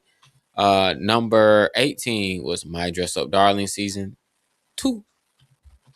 Number 17 was New Panty and Stocking, not to be confused with Panty and Stocking. And number 16, Sakamoto Days Part 2. Just Part 2. You don't want to combine both of them. Because the same show came out in the same year, so. Oh, it did? I could have sworn we got one. Yeah, it was January and July. So Oh, if you want to okay. combine That them, is. that Yeah, that is. They did skip. They did skip spring. Yeah, yeah. Just Sakamoto days. Just all right. Sakamoto days. All right, so let me do you phrasing. I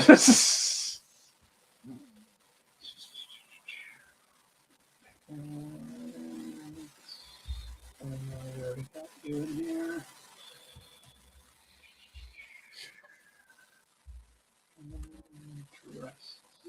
Okay. Okay.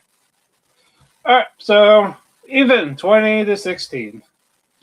All right. Number 20 for me, Sanda. Thoroughly enjoyed it.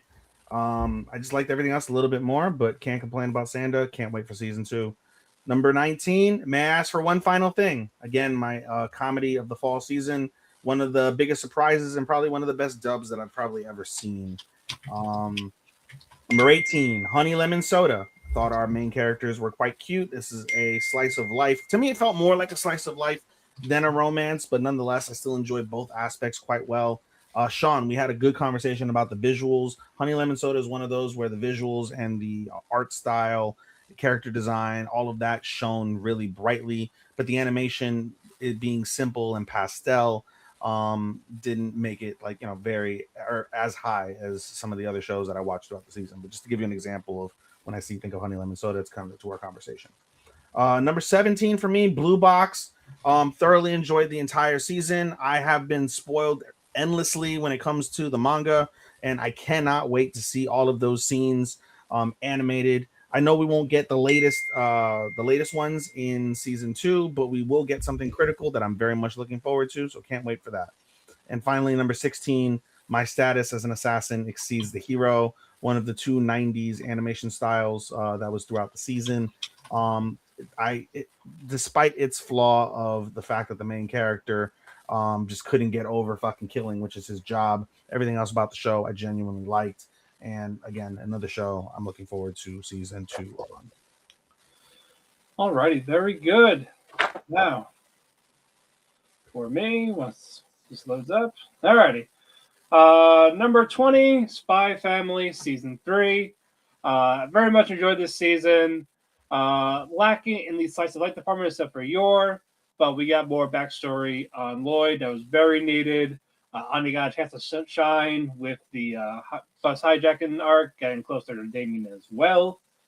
Number 19, ReZero Season 3. I still enjoyed it. I like Season 2 the best so far out of ReZero.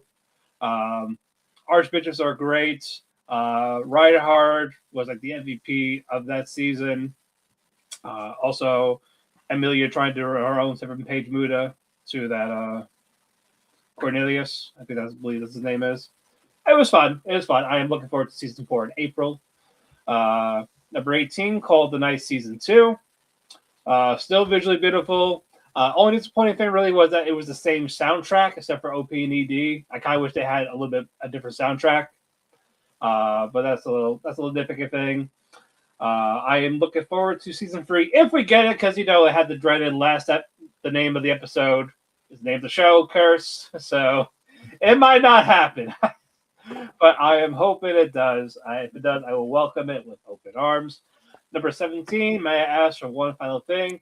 Is a standard villainous one? Sure. But it is still fun. Scarlet is great. The chemistry of everybody that was involved with it. So I had to give it that props for it. And finally, number 16, My Hero Academia, Vigilantes. It was basically a breath of fresh air in terms of My Hero Academia. Nothing too big. It went back to like the basics like he got from like season 1 with like, no All for One yet and all that. Basic stuff. I like Koichi, I like Pop Step, Knuckle Duster, great trio, fun action. And I am enjoying season 2 of that so far. So I am looking forward to what they give us for the rest of that. Alrighty, so this is going to be our final 5 because it is now time for 15 to 11. This is gentlemen, are you guys ready for that? Yes. Hi, Ikuzo. Ikuzo. Okay, so Chris, All 15 right. to 11. All right. My number 15 is Kowloon Generic Romance. Like you guys, I enjoyed the mystery of it, and uh, I wasn't as disappointed with the ending or fell off. It was a very interesting mystery, um, Okay. and the characters were enjoyable. Uh, 14 is Let This Grieving Soul Retire, Season 2. Uh, I the Wasn't characters, part one also this year? not this. Was it this season? You want I me to don't look real think it quick? was. You want me to double check? I, no, it was 2024. It was 2024. Okay, okay. Right? Yeah, season 1 is 2024. Okay. So I got you. All right, continue. Sorry. Um, Let This Grieving Soul Retire, season 2. Uh, I it's fucking hilarious. I enjoyed the premise of it's somewhat like Eminence in Shadow, except the main character really can't do anything, and he's only getting by through his overpowered childhood friends and dumb luck. Um, Okay. Number Is it? 13 is You said dumb luck, and I said, "Is it undead?" uh, number 13 is May I Ask for One Final Thing. Uh, I really enjoyed the dub. Uh, she really killed it as Scarlet. My main issues for this show were mostly I wish the animation was better, but other than that, Yeah. uh, it fucking hit home. The comedy was on point. Scarlet was a badass. I can fix her. Um, or No, no, she's not the one I can fix. She's the one who well, I You, love. you you can fix the class 10 people. I get it. Yes, I can. They're well, I'm not going to because they're fucking kids, but you know. Not like that, you pervert. Like, help them. Well, when we usually say we can fix them, we usually mean we can fix them, and um uh number number 12 is Blue Exorcist Blue Knight arc.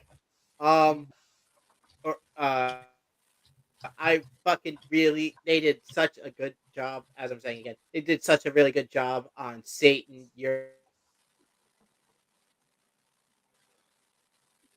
Yuri, and uh Rin uh or hearing Rin fucking like actually talk to his dad one last time before like returning to go deal with fucking bullshit was just so good.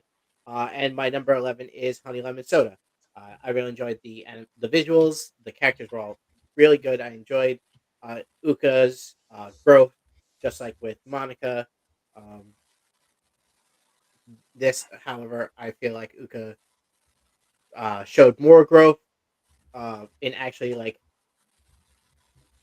going from someone who just like accepts what's going on around her to actually reaching out to get what she wants by going against her dad and actually trying to go for the guy.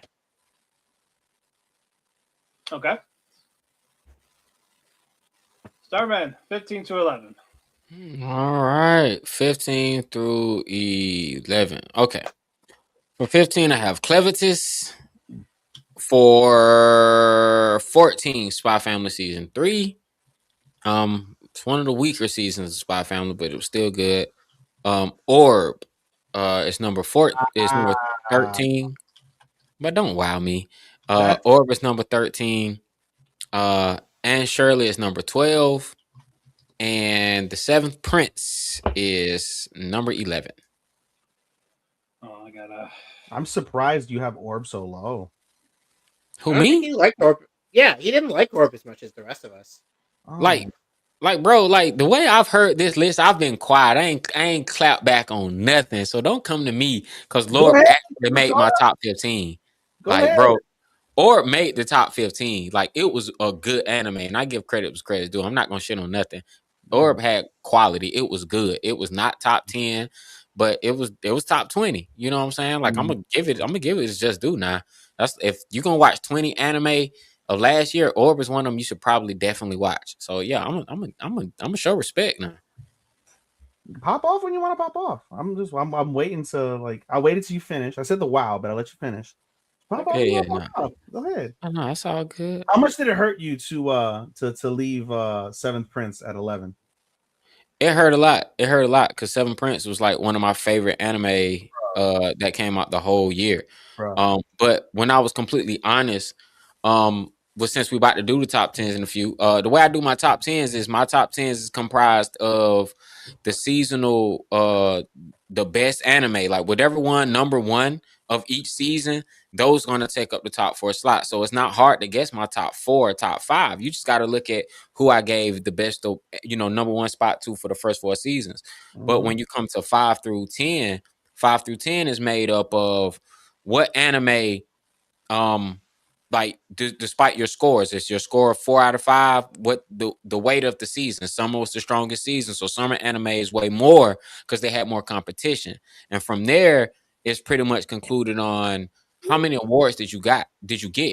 If an anime got, like, if I gave an anime like 10 award, like 7 awards in the season, it's quite possible I can give an anime, it could be top 4, number 4, and I gave it 4 awards. If that's the case, you got to make the top 10 because you won so many solo categories, especially if you win a seasonal category, like at the end of the year. Some of yesterday's shows that I gave awards to, they're gonna pop up in my top 10 because that's just how I break it down when I like Logic. weigh. It's logic. It's not far different from how you weigh yours, to be Oh yeah, completely honest with you. logic. I just give an extra layer. I give an extra layer, multipliers, as you will call them. Yeah. How I like, how I shift some things up. But yeah, man, that's my 15 through 11. Ethan, what you got? Oh hate. All right, starting from 15. Fragrant Flower Blooms with Dignity. Another romance that I thought was really, really solid. I wanted to rate this higher, quite frankly, but I think that this show is so good, I have to give it room to grow. I think that it's common and it should be more common. And I've learned this. I've had to learn this, that I would just fucking die. I would fawn over so many shows, and then I wouldn't give it much room to grow, and then I would be disappointed, a la Solo Leveling, despite the fact it's higher on this list clearly. But everybody loves season 1, and then you get disappointed with season 2.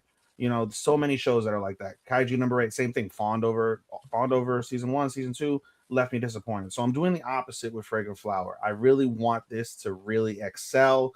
I just got manga spoiled today on some shit, which I'm really mad about, but I can't wait to see that when that comes out. So nonetheless, I'm giving it room to grow. That's why it's only at 15. Number 14 for me, Windbreaker season 2, higher than the rest of you guys, but I'm a simpleton. I just enjoy the fighting. I thought season 1 was better in my opinion, but in any case, I still enjoyed Windbreaker. It was a solid breath of fresh air. This is one of the shows that I did binge to catch up, and I was happy that I did. Number 13 for me is Trillion Game. Matt, I don't know if Trillion Game made it. I don't think it did. It did not. It did not for you, but I loved Trillion Game. As someone who works in IT, I loved all the facets of that process and seeing how they traverse from different areas of like work to be able to try and build a super conglomerate on the level of like an Amazon is actually really cool. The characters are hilarious throughout, and like I said, there's a really solid backstory. Some of the sexual tension is good as well, but I'd lean on the comedy, and it's quite funny. Number 12, The Summer Hikaru Died. Surprise, surprise, I have The Summer Hikaru Died higher than a lot of you guys. I don't like horror. I hate horror, but yet this was a show that I was so incredibly enthralled by every single week that came out, because this is not in my wheelhouse. I don't enjoy watching shows like this, but I was so enthralled this is one of the few shows this entire year that the day that it dropped, I made time to watch it before I did anything else. And it always dropped on a Saturday. So Saturday afternoon, before I started getting ready to go out and be a drunkard, I would watch this show and I would be enthralled by it, and I couldn't wait for more. I understand like some of your points that you guys make as more seasoned horror enthusiasts, but nonetheless, everything that I read online was mostly positive from this aspect. The homosexual tension involved with the two is present and also refreshing, but not OD, not something that will like you can, you'll care enough about where it detracts from it whatsoever, like it should anyway, even if it was more prominent. But in any case, so many facets of this show I like. Cannot wait for season 2 to see how much worse it gets. Worse being in terms of how darker it gets. So looking forward to that. And finally, my number 11, Fire Force season 3, part 1. I enjoyed Fire Force like I always do. This was weaker in my opinion than the other couple seasons, but nonetheless, it did its job. I was thoroughly entertained throughout. Shinron Burns was one of my favorite fights of the year, with plenty of stakes on the line. And just as we see this anime start to burn, pun intended, to its finale, looking forward to seeing where that goes. I know a lot of people didn't like the finale. I was the opposite. I thought it was very interesting. And I enjoy shows that make you like question where things are going to go as a non manga reader. So I enjoy those thoughts as we head into the 2026 season, which I think it's going to drop this season, right? Or not this season, but this year. I think. I don't know. But in any case, enjoyed it. Number 11, Fire Force season 3. Alrighty, my turn. Let me get that ready. I'm gonna get this to myself. Number 15. Fans will kill me. Uma Musume. I know I didn't give it number 1. I know. What the fuck you want? Monster. Oh no! You want them to be turned into glue, don't you? I do. I do. I want them to be turned into nice quality meat that I can eat. And all that cartoon brand horse meat. Look, I came into it. I want to know what the hype was about. I get it, but I was not going to make it number 1. If you love it, I get it. Good community. You love the games. More power to you guys. I came in. I knew what it was about. I did the races. Rivalry sucked. Otherwise, this would have been a little bit higher, but it wasn't. Either way, I still had fun. I didn't regret watching it. So there you go. 14. Sakamoto Days. I fucking love it. I'm very hyped. Part 2 is my favorite. So I cannot wait for season 2. I'm definitely going to check out the live action when it comes out this year. Very hyped for it. Number 3, 100 Girlfriends Who Really, Really, Really, Really, Really, Really Love You, season 2. I love the romance. I love the comedy. Rentaro, best boy, protect him. The voice actor behind him needs his praise, deserves his flowers, especially for that final scene with why he loved all those girls for all the reasons. The bringing the record. I will keep bringing that up because it is just fucking awesome, and especially with how they animated it. They did a great job. Number 12, Windbreaker season 2. I think I ranked it higher than all of you guys. But no, I had fun with it. Good old fisticuffs, introduction to new characters. I could see more of the gangs, I could see more of the world outside of just the school. All that was nice. We got a glimpse of the main antagonist. Very excited to see what he brings to the table. And all right, I'm gonna get the booze again because my number 11 was my number 1 in fall. Sanda is number 11. This was with my top 10. I just liked them a lot better. The finale was what prevented it from being in my 10. But I still love it. Like the art. Love Santa Claus. Let people believe in Santa Claus because you believe in your ex saying that she won't hurt you for like 5 years or so. So let people believe in Santa Claus. Fuck you. Toxic bitches. So number 11, Sanda. I don't know when we'll get season 2 if it happens. I know they're busy with the Mongol show, Ghost in the Shell, and then that season 3. So it's probably gonna be a couple of years till we get it. So yeah. Okay, we're done doing 5 each. So for now, it is time for our top 10 of the year. Let's go. Let us go. Let's go. Let's adventure. Chris, number 10. Number 10. Orb and the Movements of the Earth. While I'm the one who originally got you guys, or most of you guys, I think yeah, most You of got them. me, and I got them. Yeah. I really didn't know what to expect from this. I thought, whatever.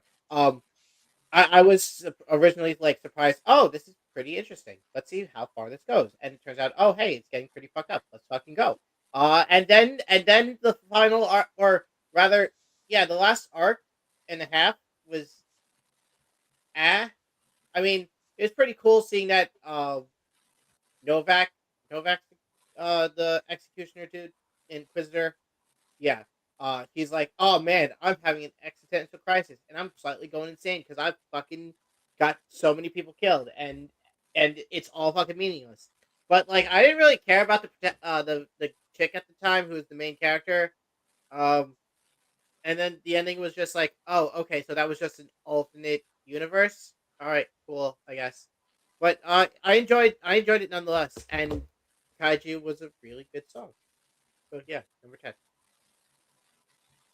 Okay. Starman. All right. For number 10, I have. Ooh, this is gonna hurt. All right, I have the Call of the Night season 2. Ooh. It's still vibing, still nocturnal, still dodging answers. A beautiful mood. Soundtrack kind of lifted the whole thing. The backgrounds were still excellent. They did everything I loved in season 1, but it lost its effect for the most part because they leaned on one linear story, and the twist was fantastic when you got the twist. And then when you get to the end, it's like, okay, what's gonna happen next? I will say it would have been ranked higher, but like Matt said earlier, we're not sure if we're gonna get a season 3 because they closed out season 2 in a way where this could be it, but it still felt like somewhat of a cliffhanger. So I don't really know where we stand with the series, but it had one of the best openings and EDs as it always does. It just was up against some really stoked stat competition. Basically any of the anime that are above it, I gave more awards to, so I didn't feel necessarily right ranking this higher, but it definitely deserved a spot on my top 10. All right. Okay. Number 10 for me is Shoshimin Season 2. I'm very surprised at where I rank this, but what it boils down to from my simplistic mind is the fact that the mystery I thought in season What 2, was it? Shoshimin Season 2. Okay. Shoshimin Season 2, when it boils down to it, the plot was a lot better. From the get-go, the stakes were heavier. There were more consequential stakes in the series, which is some of the best parts of any sort of drama or mystery, is what are the stakes? The stakes were high. They slow burned our main characters from being apart after the incredible and fucked up finale from season 1, and slow burned them back together. And the way they brought them back together was really good. And then all the other aspects of the show I think were really solid. The animation is among my favorite animation in all of anime because of the fact that they do it movie style. It looks like you're watching a movie every episode. I often wish that like they have, like, they would, instead of like doing it as an anime, do it as a movie. I would love to see somebody do it as a movie, and I think that would be really really amazing. The way that it's cinematically shot, I think it's really really well. And the musical composition is very solid, fits every single scene, whether it's an emotional scene or a dramatic scene or a lighthearted scene where they're just simply eating cake and talking. I think it does that really well. So all in all, this was a dramatic improvement from season 1, and I'm very happy and satisfied with the finale. I don't need a season 3. If they gave us one, certainly I would watch it, but I thought they ended it very poetically, and I don't think that, need to go further. I think you closed it well. Let's leave it there and move on with our lives. Alrighty. Number 10 for me is To Be Hero X. Best animation, love the action, Oh, wow. love the soundtrack. As Chris said, we did not get that conclusion. I know we are getting a season 2. It's a matter of when. Very excited for it. It's more of an anthology than a linear thing, but things do connect. But that doesn't go into full effect to like the second half of it. That was like the main thing for it. because we never got like conclusions to like what happened like the first two arcs until near the end of the series for the season one. So that was the only thing that like the big downgrade for that one, but everything else is fantastic. If you are into that superhero type of action, I highly recommend this. If you want that itch for like My Hero Academia or anything like that, this will definitely fill it.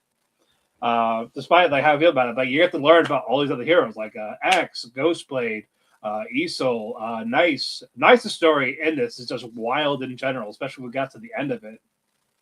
Because when me and Chris watched, we were like, "Yo!" for when we got the reveal for Nice at the end. But you know, all that was just nuts. So yeah, but yeah, number 10 should be Hero X. Alrighty, number 9. Chris. Number 9. Yep. Number Right.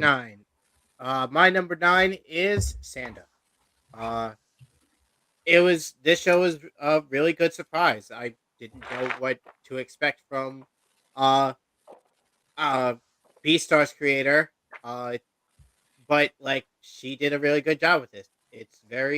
The world is very interesting, and fucked up, which is obviously always a good combination. Um, and I can't wait to see where season 2 takes us. Awesome. Me too. Me too, Chris. I'm ready.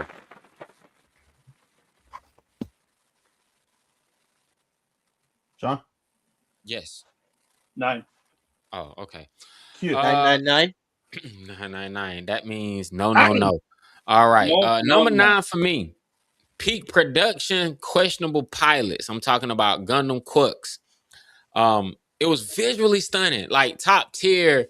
This was one of the best animated shows because it combined the old style with the new style. It had great combat, sound design. Like the characters, if not for their lack of depth, definitely like if the characters were a bit more deep, this would be a legendary show. But the characters were the worst part of the show. Like the saving, that was mostly why it didn't make my list at all.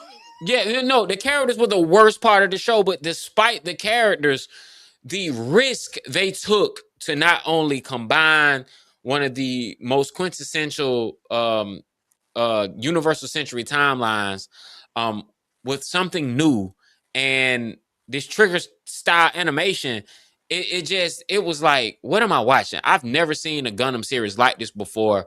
Will it hold up against Wing, G, Double Zero, and other Gundam series? Probably not, but it was absolutely better than Unicorn, and I'll tell any Gundam fan that to their face. That's why I got to get it number 9. All right, even number 9. Q. Wa Solo Leveling Season 2 desu ne. Actually, no, I lied. Actually, I skipped over one. Haha. Well, I just gave you my number 8. My bad. Number 9. That's anticlimactic as fuck. Number 9 for me, ReZero Season 3. To your point, I understand where we only got 8 episodes, but again, ReZero is another one of those shows that's not it's not 100% in my wheelhouse. I've grown more accustomed to watching shows of this nature, but every time I watch ReZero from a shock value perspective, I always end up leaving like shocked at least one point throughout the season. ReZero does a fantastic job when it comes to the shock value and the drama. The animation is its usual solid stuff along with its musical composition. All the characters, they give you reasons to care about the characters. Yeah, you may not care about them as much as you do about Subaru and Amelia, but nonetheless, I think all the characters shine in their own right, especially during all their individual battles. They all stepped up in order to take down the bishops. As Matt said earlier, I think it was about Reinhard, the true MVP, one of the biggest MVPs in all of anime throughout the fiscal year of 2025. And I enjoy so many facets about ReZero. ReZero to me is going to be, when it's all said and done, probably one of my biggest recommendations that you can probably watch as a non-anime fan to get yourself into anime. From the action, drama, and story perspective, I think it's a really solid choice. It never disappoints. At this stage, the other shows that I have on my list, I just enjoyed more, but ReZero's perpetually solid, and yeah, give it number 9. Okay. You want me to, just since I said my number 8, you want me to give you my number 8 and then? Well, we'll wait still. Okay, that's fine. All right. Number 9 for me was a recommendation from Chris. Apocalypse Hotel. I love this. The comedy, the sci-fi, like true sci-fi with apocalypse, robots, space, and there was one episode, I believe it was the penultimate, when Yachio was just exploring this desolated wasteland. The best part of it was when she was doing the exploration, no talking. You just had the music in the background. You let the atmosphere just take you in. You see what she sees. All while she's doing all this, she's like looking for like a spare part for herself, and then it's just that inevitability that you might not find those parts for yourself again. Once you do, you're going to be defective. You're not going to be in this world anymore. Like, who knows how long it'll be, but it's something that is going to happen. I also liked the finale with when we had essentially humans in it, and she freaked out that they did not wear the shampoo hat because that was her whole thing for the first part of it. And when they finally get like, oh, you got it. Oh, we can't do this. Like, no. And then she had a fucking Full Metal breakdown, and it was just damn hilarious.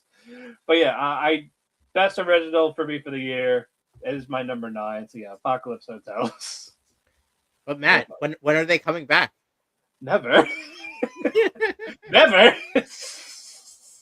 They're going out for cigarettes. They'll be back when they feel like it. Humanity will return. Alrighty, number 8, Chris. Number 8. Number fucking 8. I'm giving this one to Gachi Kuda. It was a fun ride, or it's a fun show. The world is interesting, and as I've said before, I love the power system. It's really unique. It helps. The power system actually does a good job shaping each of the characters, because it shows, oh, this is what this person enjoys, and it blossomed into this kind of power. Uh, the music was great. The visuals and animation were fun. Or Okay. Broke up. were good, and it has really good fights. I was glitching out. It has really good fights, like good old Rio right there, shooting the air after a good hand to hand combat. I can't wait for more. Very good, very good. All right. John, number 8. Number 8, man, Sweaty Gamer, excellent with boss fights for days. I'm talking about Shangri-La Frontier. So 4 out of 5. It was consistently fun. It was clean. Animation was superb. It was action. It had a very likable lead. I loved Sun Raku so much. My name, it even mirrors his. Like, who would have thunk it? It's just, if you're a gamer, if you're a gamer, it just makes you feel like you're playing a game while watching him game. And a lot of his same thought processes are the same thought process I have when I'm playing like some of my favorite games. So it's fun, man. The animation did take a dive from season 1 and season 2. I did not like that. I'm like, yo, season 1 was way more, the contrast was sharp. It was way more sharper, crispier, HD. This one, I felt like the production took a budget cut in a couple places, but it was still enjoyable regardless. It won numerous awards this past season. That's why I just locked it in at number 8. So Shangri-La Frontier, number 8. All right, All right, Rigby. Yeah, number 8 for me, Solo Leveling season 2. Again, simple for the majority of these shows, I feel, except for 1, 2, 3, all but one. Never mind. This is, I think, one of the last Simpleton shows. MHA is going to be a Simpleton show. I don't care, but this and my MHA are going to be Simpleton shows. it's a simpleton mentality. The fights are fucking awesome. I agree, Matt. I don't think when you really think about it, you don't really care about the characters, but that's fine because Jinwoo's so badass as fuck. You want to see him continue to be bad. It's literally a show about a badass. It's an aura farming show. That's really it. And it's if you're here for anything else, you're not gonna get it. It's cool. The fights are cool. Seeing everybody else be pathetic and die because they come to understand Jinwoo's power.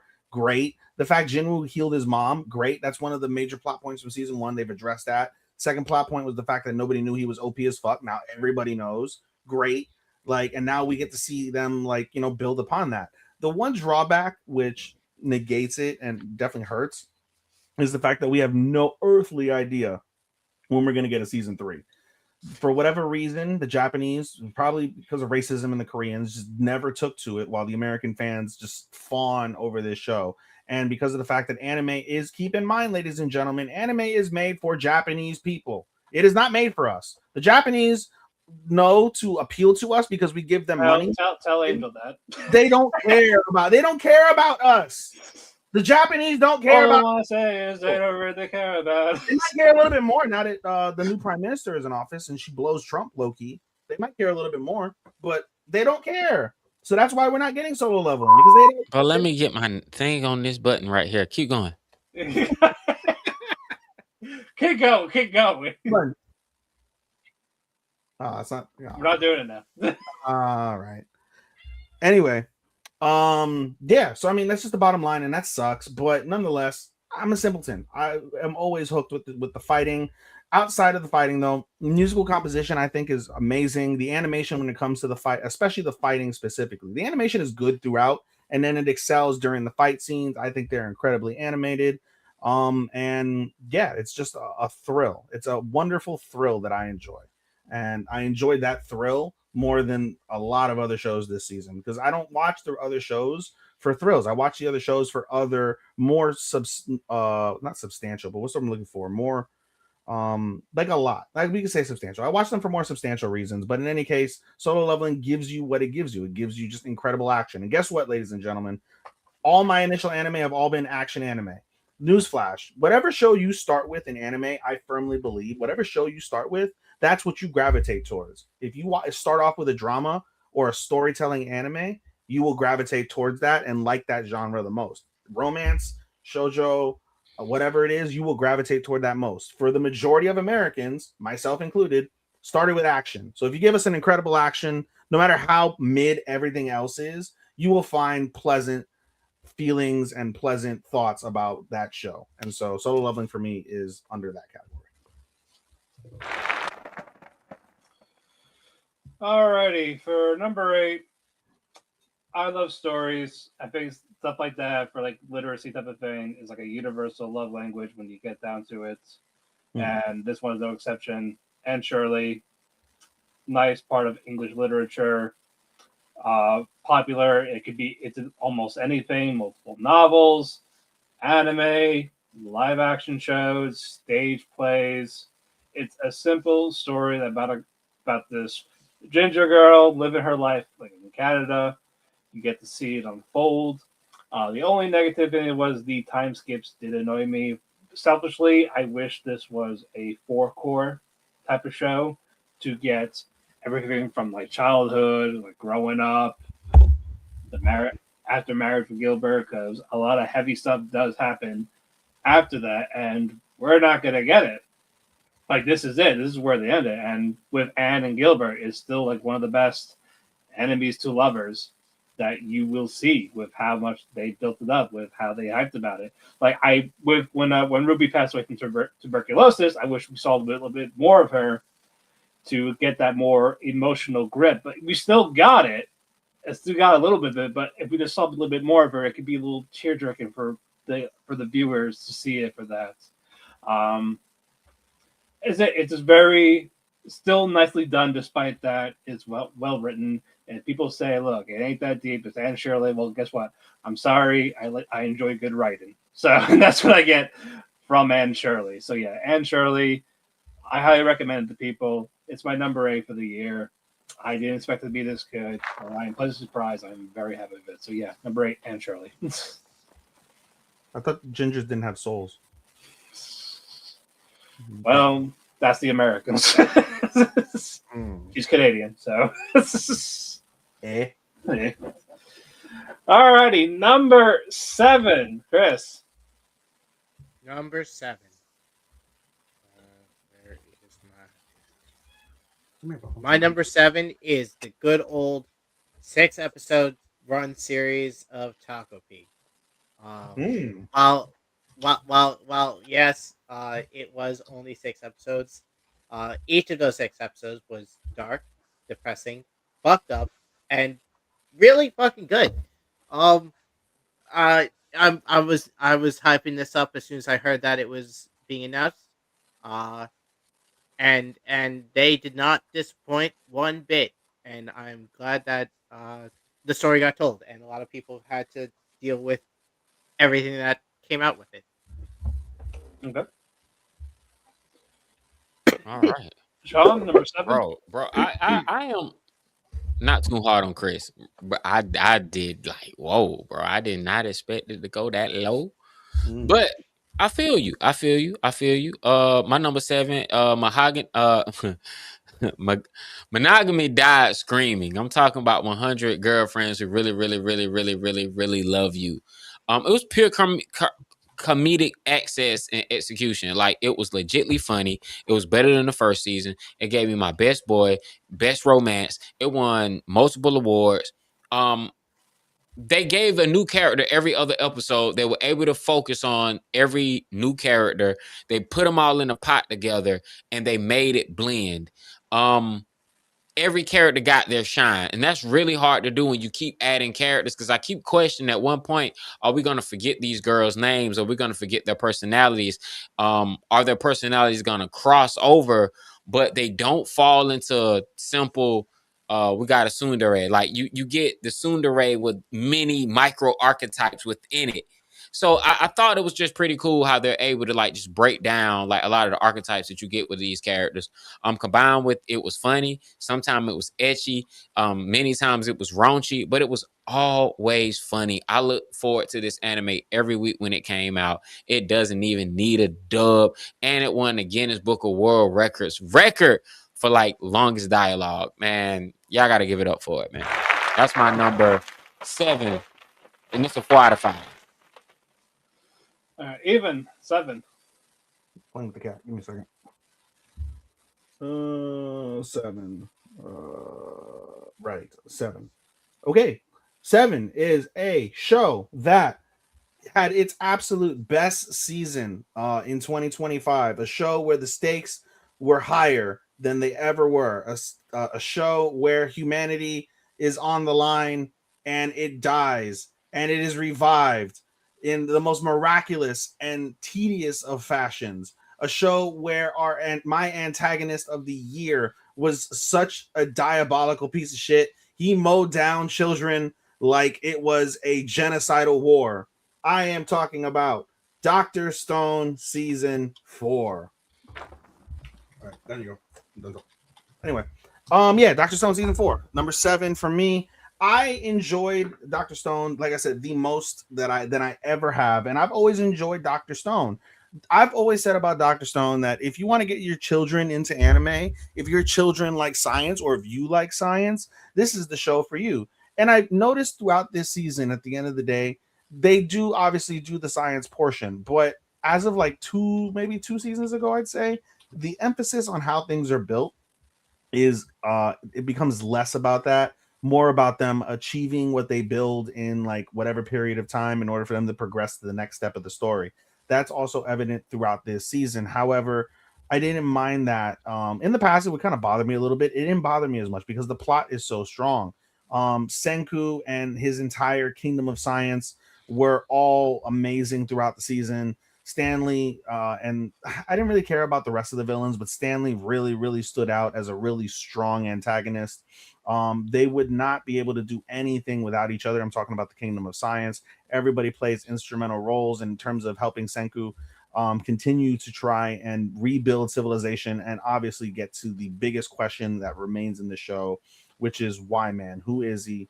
How do we get to the moon, as they discovered in the previous season? How do we get to the moon? what do we have to do in order to find out all of the answers to the questions that have be plagued the universe that they live in now.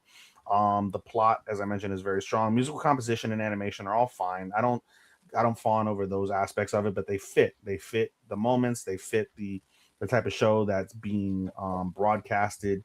And yeah, I just it was such a wonderful science fiction. It's one of the absolute best literal science fictions, a fictional show that has everything to do with science. I always make that joke, but I truly believe that. And yeah, it's a very, very, very strong show. This was a very, very, very strong season, the absolute best in my opinion. So, yeah, number 7, Dr. Stone. Chris, he doesn't know. He doesn't know. He doesn't know. So he doesn't know.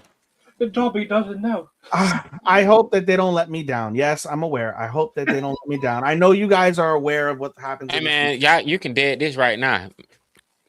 I hope it don't let me down. Nope. I don't want no hints, no nothing. I want to go. No, we're not telling you. We're not telling you. Me neither. But I mean, you know, we'll make our own opinions, Sean. Let me see. We'll make our own opinions, bro. Alrighty, number 7 for me is Lord of the Mysteries. It is one of my favorites. I got hyped for it before it came out. I definitely do want to pick up this novel. It's a long novel. Very excited about it. The world is so fascinating to me, whether it's the Great Fog or these different timelines. Is it confusing at first? Yes, but once you actually get to it, or it's not for everyone. If you have ADHD, you're not going to like this. So it's one I wouldn't recommend to Angel because he'll say fuck this and he'll get bored. It's like everything else. But you get the mystery of it, you got the supernatural, fantasy, isekai type of format. You get a mix of everything, and it all gels so well together. I love these characters. I love the animation. It's beautiful to look at, and it's a whole 10-year project, and I am invested for the rest of it. I believe we have a movie for this year before season 2 in 2027.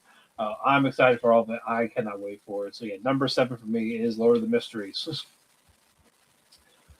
Alrighty, number 6, Chris. Number 6. My number 6 is good old. Is it wrong to pick up Girls in the Dungeon season 5?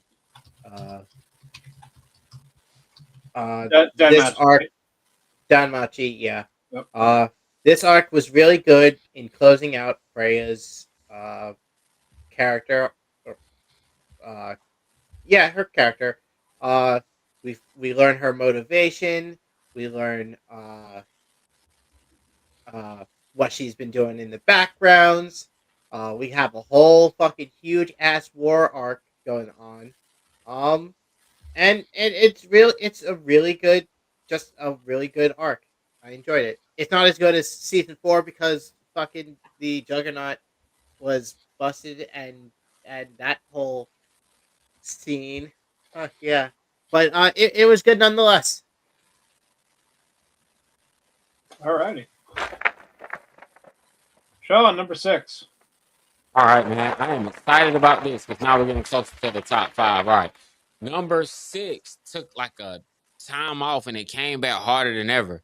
It was about puberty, aliens, with great choreography. I'm talking about Don to Don season 2 or part 2, whatever you want to call it. Season 2. It started very supernatural and then it got very sci-fi towards the end. That didn't cost the characters. We got some of the best fights of the season. We got Okaron versus the Evil Eye. Spoilers for those of you who hadn't seen it. Like that fight, it changed the entire power dynamic of this whole friend group. And there are a lot of other callbacks that were in it. I thought of one the other day that was funny. When they were humming the original Rama theme, and I was like, wait a minute. Like, dang, Rama's about to come back. Like, I wonder how intentional that was. But then again, Science Sorrow did this, not Mappa. But when you think of Science Sorrow, you don't think of Don to Don based off of some of their other animation styles. But this one just stands out. I think it was one of the most highly anticipated anime of 2024 and 5. And I think it delivers and people are still waiting on it. The only shame is we got to wait to 2027 to get the next season, but that's next year. It'll fly by. But anyway, man, that's coming in at number 6. It's a 4 out of 5. All right. All right. Ethan? Number 6 for me is the show that y'all rated quite low, but I don't really care. Kowloon Generic Romance. Kowloon Generic Romance is one of my biggest surprises of the season. I look at it not from the romantic aspect nearly as much as I look at it from the mystery aspect. The mystery aspect, I think, is stellar in terms of that world, and the illusions that go on within Kowloon itself. The animation, I can go on, but we talked about it. It ended up being my animation of the year, simply because of the 90s aspect, and we went on a whole diatribe on that earlier in the show, so I'm not going to go on that diatribe again. But nonetheless, I felt the characters were all very strong throughout. Our main characters, especially our femc, very strong, especially the femc in terms of the principle of being able to find yourself within a situation and empower yourself to be able to rise above that, to be able to really make a definition of yourself. If you ever feel, and there's plenty of people in the world that don't know who they are, you have something that galvanizes you and gives you that impetus to be able to make that decision.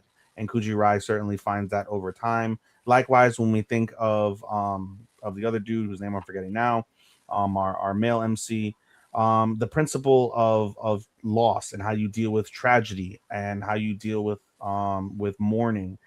Those are all very powerful ideologic thoughts that that are touched on throughout the show, and it really like raises your eye and makes you like really think, like, if you were in those shoes, how would you feel if you had the opportunity to live in a universe with the person that you love? Would you do that despite the fact that that person may not love you back or may not love you back the same? Would you want to repeat over and over and over a singular point in time for you to never let go of that person? Or is it better to just understand that this is life? The overall definition of the show, this is life. Things happen, people come and go. You look back on the memories that you had with them, and you look back on those fondly, happily. You don't try to hold on to them nearly as much because of the fact that it ends up tainting their image, it ends up tainting your feelings on those circumstances when you kind of bastardize and abuse that thought pattern. So I thought it was all quite well. The finale was solid. Definitely not going to get more of it, but I felt that it was fine for what it was, and it gives you a good closure from that aspect. And yeah, I thought this was surprisingly really, really, really solid. There are other pieces that other people may like and dislike, but yeah, thoroughly enjoyed it. Number 5, Calvin Jenner, or sorry, 6, Calvin Jenner Romance. Alrighty, number 6 for me. We finally got a samesies. So Dan to Dan season 2. Hey, twinsies, that's what's up. Finally, there's one somewhere. It was fun. This is a better cliffhanger compared to the season 1 one. That one pissed me off to high end, but this one does make sense.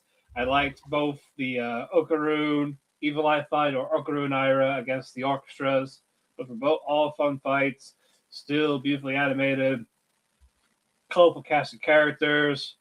I enjoy them all. It's funny. It can be funny, serious, sentimental. It can be anything in between. And it all fits so well together. So yeah, so that one, see number 6, Dan to Dan, season 2 for me. Very fun show. I like keep on the weirdness, as I say. All right, folks, this is it. Number 5, final 5, the top 5 for the year. Let us go. Chris, number 5. My number 5 is Dan to Dan season 2. Oh man, I wish that this was not a split core, but continuous core. That fucking cliffhanger at the end of season 1 was so bad it fucked me over. But I'm glad that season 2 was able to come out as it wasn't a long wait, and that this season actually ended with a decent cliffhanger where it didn't like leave us in the middle of a fucking arc. The new additions to the characters, Gigi and I forgot. The alien girl? Not Alien Girl. I know Vamila. Well, you guys don't know her name yet. I'm talking about the dude who loves Gundams. Yeah, Kenta. Kenta, yeah. Oh, I thought you said the alien girl. No, because I thought you said Kenta already, so I No, I said did I? I thought I said Gigi. you Whatever. probably yeah. I probably did. But yeah, he was a good addition. And it was a really good season. I enjoyed it. Okay. Sean, number 5. All right, man. I've been waiting for this moment all night. All right, man. For my number 5. Proof that chaos ages like fine wine. This was a great reboot of a classic show. They skipped the filler and gave us nothing but like the core things that matter.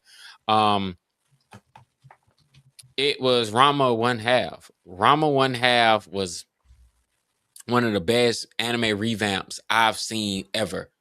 At least within the past 5 years. Honestly, I'm trying to go back and think like what anime had a redone that was better than Rama One Half, and I can't think of any. We've had sequels, but I can't think of anything that was like rebooted that was better than this. Who knows? Maybe Samurai Troopers can like take that reign, but currently as it stands, Mappa is showing their ass and they're showing their anime and directorial range with this show. As a full fan of the original, loyal fan of the original, I absolutely love everything that they're doing with the show. It's still at the point where I knows what's going to happen next. That's why I'm anxious to get to seasons 3 and 4, where it starts to venture off more into stuff in the manga that kept going versus the anime that was that kind of took its own route during that time. So I'm really anxious to see where it goes. I don't think there's no other anime I'm looking more forward to see how it really ends up at this time. I mean, there are others, but this is definitely high on the list. Anyway, let me stop rambling. Number 5, 4 out of 5, Rama One Half. All right. Trigun is for me and Matt a better reboot. Don't speak for me. I'm speaking for you. Do not speak for me. You loved not Rama. You love Trigun too. I did. I'm saying don't say it's my favorite reboot. Is it? No. Oh. All right. Number Yeah, 5 is the show. I rated higher than all 3 of you guys, I believe. Call of the Night season 2. Yeah, you rated higher than all of us. I rated higher than all of you guys. Everything about this show is great. From the plot, which I'll get to momentarily, the animation, some of the best animation overarching in all of anime. The visuals, wonderful. Musical composition, really solid. I hear your point where they didn't really change anything, but that's fine. They'll fix what's not broken, is my thought. And it works. It works throughout every given point. But again, the star of this show is truly the plot. Again, when it comes to stakes, heavier stakes this season. Like our antagonist, who would have been a wonderful antagonist. What's it called? Candidate for antagonist of the year. She was wonderful in terms of how she stalked down the vampires, especially her history with Nazuna and Co. in terms of the romantic aspect, which I don't focus on a hell of a lot. More people do. God bless you. That's your prerogative. For me, their dynamic, their chemistry, blossomed in this season. The twist, as Sean alluded to, when you get it somewhere around episode 8, I believe, or episode 9, was really done. That fight between Nazuna and what's her face and where's Anko. Tremendous. Nazuna, our like indestructible vampire, gets her ass beat, and it takes Kyo to basically save her from doing the one thing she didn't want to do, which was kill her former best friend and truly probably her first real love interest in Anko. I thought all of it was great. I hear what you guys are saying in terms of the finale. I am optimistic that we will have a 3rd season. When? Who knows? But I am very optimistic that they'll give us more, because they still need to give us whether Kyo will truly turn. It is a good conclusion if they stop there, but it is not definitive enough for me to believe that they are going to stop there. We need to know whether Kyo officially turns, whether he remains human.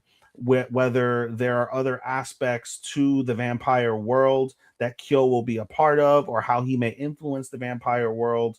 I think those are two pieces that I very much want to see come to a decisive and positive conclusion. So I'm optimistic that we will get a season 3, assuming that we do. This is one of the shows that we all, I think, as in unison, recommend people do watch.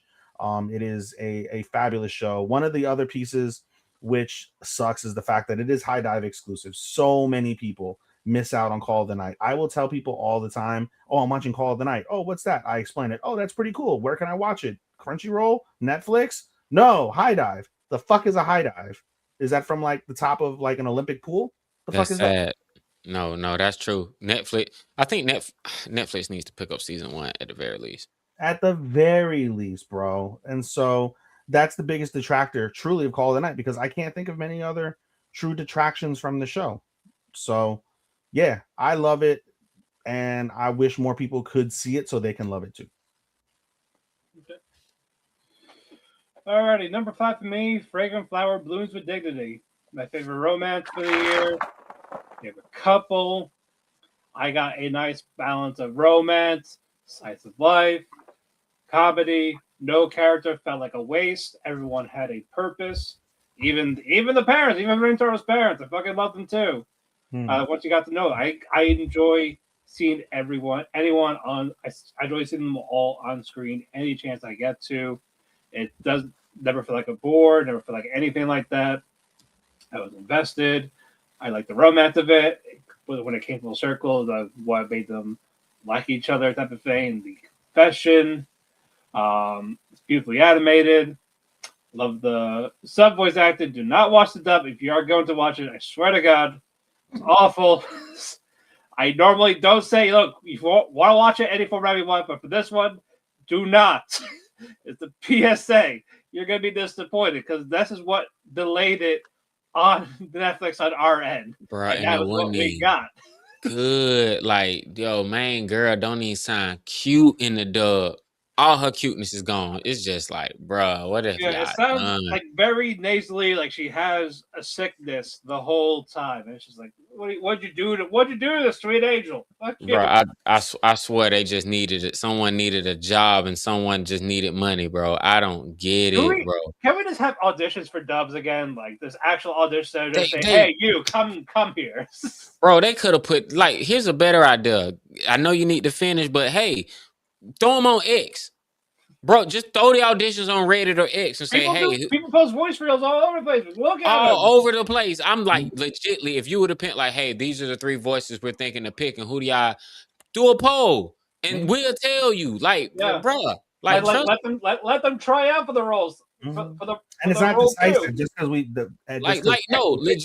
legitly host auditions, let the directors pick their top 3 choices, and bro, Crunchyroll, Sentai, whoever the hell you is, man, throw that shit on social media and just take a poll. I promise you, unless people are trolling, like, you're gonna get like the best. Botting. Because people troll. Like that's how in Georgia we get the or botting, like having paid bots like to vote for them. Yo, because that's how we got the making bacon and the Savannah bananas, because people were trolling. And I've gotten used to Savannah bananas. It just rhymes. People like, yo, it rhymes. This is funny, and that became the name. It's like, word. But yeah, unless people trolling, yeah. Continue, Matt. Sorry to cut you off. No, like this is one I recommend to people if you are looking for a romance. It's like this with Dangerous in My Heart. I like that one a lot. This one is slightly better. I enjoy them all for it. But if you are into romance, this is one I recommend. If we get season 2, great. If this is where it ends, I'm happy with it. It's more I'm left satisfied regardless of the outcome if we get more or not. Please don't. Oh yeah, number 5, Fragrant Flower Blooms with Dignity. You know what's crazy, Matt, is that was my highest rated romance at 15. The fact that my top 14 has no romance this year is kind of mind baffling to me. I know. Did you get kidnapped? Maybe I feel more fulfilled in love for what little that may be worth. I don't know. Right. Okay, number 4. Chris. What you said, but again. Fragrant Flower Blooms with Dignity is my number 4. I fucking yeah. Every point Matt said was yeah. They hit it out of the park. But I knew that because I read the manga. The fucking the side characters, the main characters, the love story itself, it's all really good. I recommend it. Fuck you, Netflix. But you picked Nukitashi as your best what's it called? Adaptation. Yeah, but You did. that was at. I did pick it. He as said my it with best. his chest. I did say it with my chest. That's because uh that is because I am a man at heart, and that is the SE words. I'm a man. I don't know. I'm Where fucking tired, go? man. I'm fucking tired, man. Oh my god. The most wonderfully adapted show that I watched in 2025, Fragrant Flower, does not blooms with dignity. 2025. 2025, yeah. Blooms with dignity. It was so amazing. I read the manga. It was everything that I wanted it to be. But fucking though, pegging. Yes. You just had to be there. Hey, I couldn't put it as original because it's not original. I couldn't put it. I put it as adaptation because like fucking it was. I told Matt. This show needs to get fucking attention. We need a return to horny. We need to return to horny. That's why I have Chain Soldier this season, buddy. In a couple weeks. Or tomorrow, I think. I think it's tomorrow. Mm-hmm. But either way, all right. Sean, number 4. All right, number 4 from me. It turns out my hero just needed to leave high school. Like Vigilantes, My Hero Academia Vigilantes. Once you get to the street level stakes, and it brought urgency, it brought a soul back to the show, new characters, updated animation. They even have callbacks and the original characters from the OG series in this one. It's a prequel series that just really shows how All For One still had his finger in everything that was going on. It's really more meaningful because someone doesn't have this. Oh, I want to be this. It's more adult, I guess, because it's adults, and they do a good job showcasing adults. Well, college student and yeah, They legal. adults. They're legal. But and they got like my waifu and like best supporting girl pop step in it. You know what I'm saying? And they do the thing that I really like anime does nowadays, where she talks in English, but when it's time to sing, they just keep that shit subtitled. Like, yeah, don't change it. Don't change it unless y'all got a real deal. Unless y'all got a real deal, like singer with like songs on Spotify, Apple Music, who really certified. Don't do it. Just don't do it. I think actors can sing, but unless you hire like a Broadway actress who can sing, you know what I'm saying? Like, unless you're gonna do what K-pop Demon Hunter does, where you get a singer who can closely sound like the voice actress in English to sing it, I'm cool with Pop Step continuing to sing in Japanese. Anyway, great characters, great action. Season 1 had some great twists, especially towards the end. And that's why I just had to elevate it. Because once we got to the end, it was like, oh, this is a hell of a twist. And here you go. One for all. And everybody business. Fucking up lives. Probably one of the greatest anime villains ever. So yeah, man. My ranking goes up from here, man. I gave Vigilantes a 4.5 out of 5. It's the first 4.5 on my list. Okay. Alrighty. Even number 4. Number 4 for me is My Hero, the normal My Hero, the final season. The last anime in which I don't have much thoughts other than a simpleton's thought. But no, truth be told, when it boils down to it, I thought the final season of My Hero was executed well. From many of the manga readers, I thought that the execution was mid. In the manga, it seems that was corrected in the anime adaptation, which is wonderful to hear. Yes, I hear the complaints. The fights drug too long. We should have gotten these things sooner. They should have shipped the characters that we wanted to see shipped. They should have had gay shipping above all else. All this type of shit that you hear. But when it all boils down to it, 8 seasons of My Hero, and I think it's going to go down as this generation's version of a Naruto or a Bleach. Is it as good? No, but it will go down in that pantheon, I think. in terms of longevity, in terms of story, in terms of animation, in terms of the character design, all unique, all special, all wonderful in its own unique way in this generation. Um, I think I give it this ranking. I did enjoy the final season, no doubt. I really did. But I think I look at this as more of a capstone. I give this as a capstone to the series that it executed a final season really, really solidly. There's plenty of opportunity as the manga readers were disappointed for it to fuck up or for them not to put as much emphasis into the finale, knowing that there was discord and disharmony with that. However, they still managed to do a really good job and satisfy those manga readers, and in turn, the anime watching only viewership, which I am, felt that there was nothing amiss from that standpoint. Bakugo versus All for One is the fight of, despite the fact they'll say Deco versus Shigaraki is like the most amazing fight ever, a really good fight, but the most amazing fight is Bakugo versus All for One. Saves All Might, saves Deku, manages to finally initially defeat what Sean classified as one of the greatest anime villains ever, and was willing to go above and beyond to even kill a baby. He was willing to put that final nail in the coffin, even if All for One stayed as a baby. He was willing to do that shit in order to save Japan, and that's really what it boils down to. Like the Class 1A, obviously Deku's the face, but Class 1A saved the entire country of Japan and subsequently the entire world. Keep in mind, the United States was brought into this because of the fact that you had Stars and Stripes get taken out by Shigaraki. There are plenty of other nations that probably sent heroes that were taken out by Shigaraki. So this was a global affair. They stopped World War III in their own civil war, in essence. And that should be commended and looked at and remembered from that standpoint. And so for that type of strong plot, I think that that's a really good piece that should be brought up as well. So I mean, I can go on, but at that point I feel like I'd be rambling. So number 4, the final season of My Hero Academia, a wonderful send off, and a big recommendation for those if you're only into shonen anime, you love the things like Naruto, Bleach, One Piece, things like that. You will love My Hero, and you should definitely watch it. You should definitely watch Vigilantes. It's not my cup of tea like it is for the boys, but it's still very enjoyable. Very much looking forward to season 2 that just dropped this past weekend.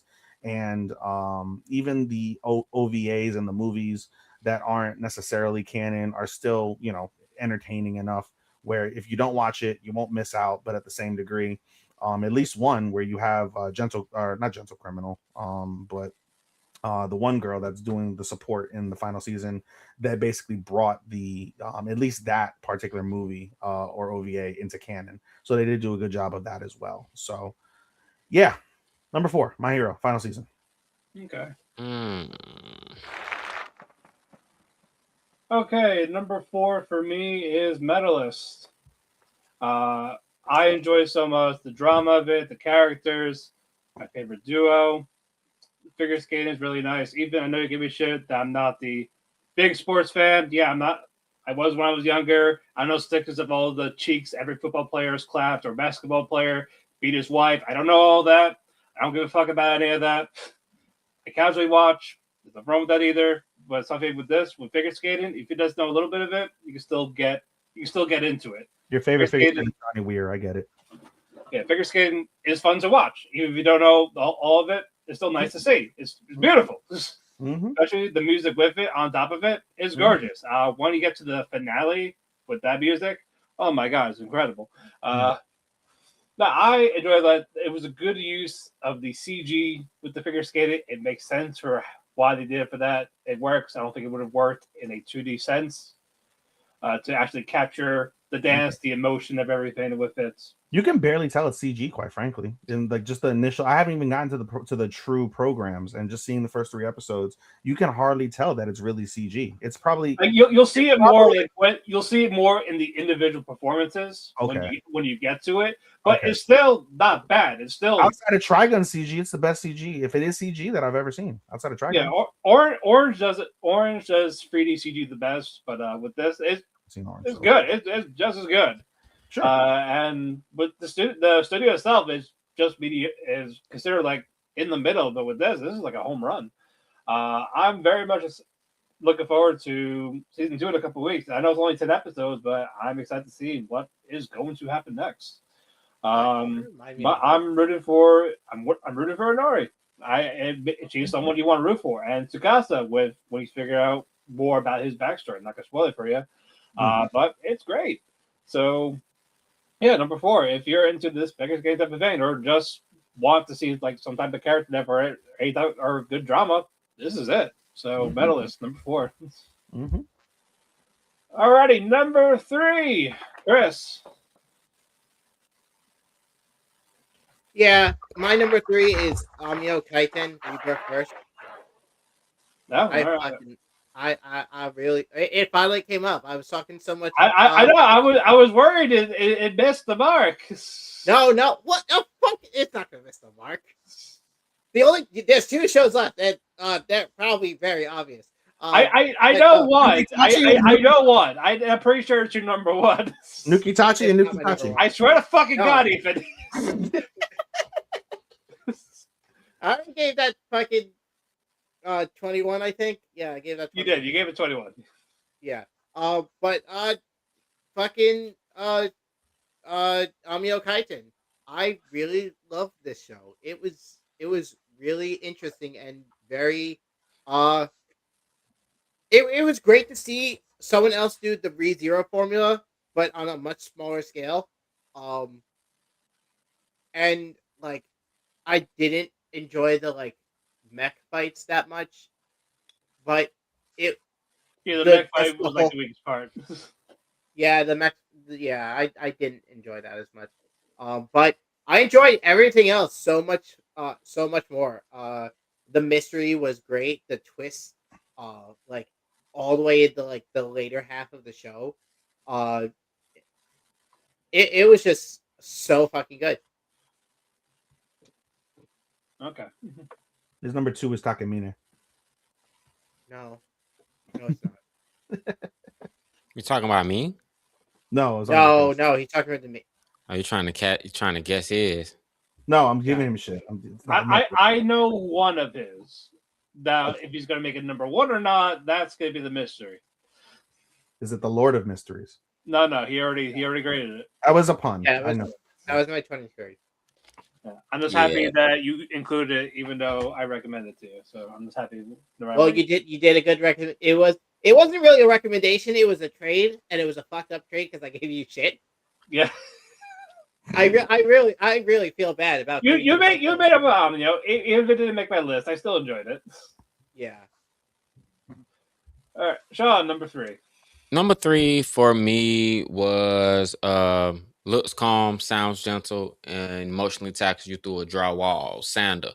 I gave Sander a 4 out of 5. It mastered the atmosphere, the characters. It was very unique anime, not just the character design, the presentation, but the story in and of itself.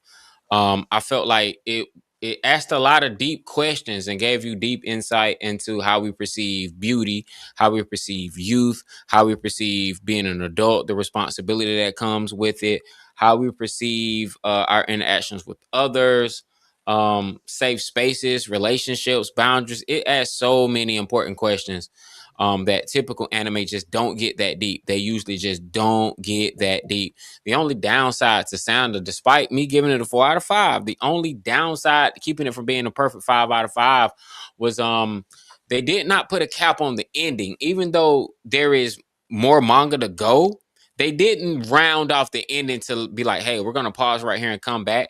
It just kind of felt like a next episode was coming next week, and it didn't. That really sucked. I don't think they stuck the landing like they should have. But despite that, number 3 is 4 out of 5 Sander. I also have a confession. I'm probably gonna tell you this at the end of the show. But Okay. Sean, question. You gave Vigilantes a 4.5. Why isn't Vigilantes ahead of Sander if you only gave Sander 4? I gave Sander 4.5. I said the only reason it's not a 10 or a 5 out of 5. You kept saying 4. I gave it a 4 out of 5. You said 4 out of 5. My bad. It's a 4.5 out of 5. The Okay. only reason it didn't get a 5 is because, what I said. It's a 4.5. Everything going up here is 4.5 and up. All right, Ethan, number 3. I'm getting into my 5s now. 3 through 1 are 5s. Number 3, Apothecary Diaries season 2. I know I rated it higher than all you guys. Don't care. I am a sucker for Mao Mao. Mao Mao is one of the most unique protagonists that I've seen in a while. I thoroughly enjoy her dry humor, her like sensual appeal, and her intelligence and her care, despite the fact that she is very cold, seemingly on the outs, on the ins. She is very warm, very caring. She does care about everyone around her and wants to see them all succeed or be happy or be healthy and things of that nature. Her dynamic with Jinshi is a wonderful dynamic. Jinshi himself, he is a main character, but the way he supports Mao Mao as a supporting boy, I would do that there, but as a supporting boy, a husbando, and an overall character, truly wonderful. He is truly a real prince, not prince in name, not prince in looks. He is a prince in character, a prince in action. He goes above and beyond to protect that woman and protect his kingdom as a whole, because he does in his own way, even though he has romantic feelings towards Mao Mao, he doesn't let those things, for the most part, 95% of the time, he is very level-headed because he thinks of the greater good of the castle, of the kingdom, and so forth and so on. The musical composition is very fitting for this time. Keep in mind, this is around somewhere in the neighborhood of 1800s. What appears to be China. It is not Japan. It appears to be China, or somewhere thereabouts. And the way that the time is displayed in that universe, in that era, is done quite well. There are realities when it comes to some of the suggestive plot points, such as, you know, children falling into very ill situations, or the presence of whores and how poor people are and the desperate things that people do, or the way that they act on a day-to-day basis, is all period correct as far as I can tell. um the musical composition, as I was alluding to prior to that, fits the mold of that era, of that universe quite well. The animation is another show that is among the absolute top tier animations that you will find throughout 2025, or in anime period as a whole as it currently stands.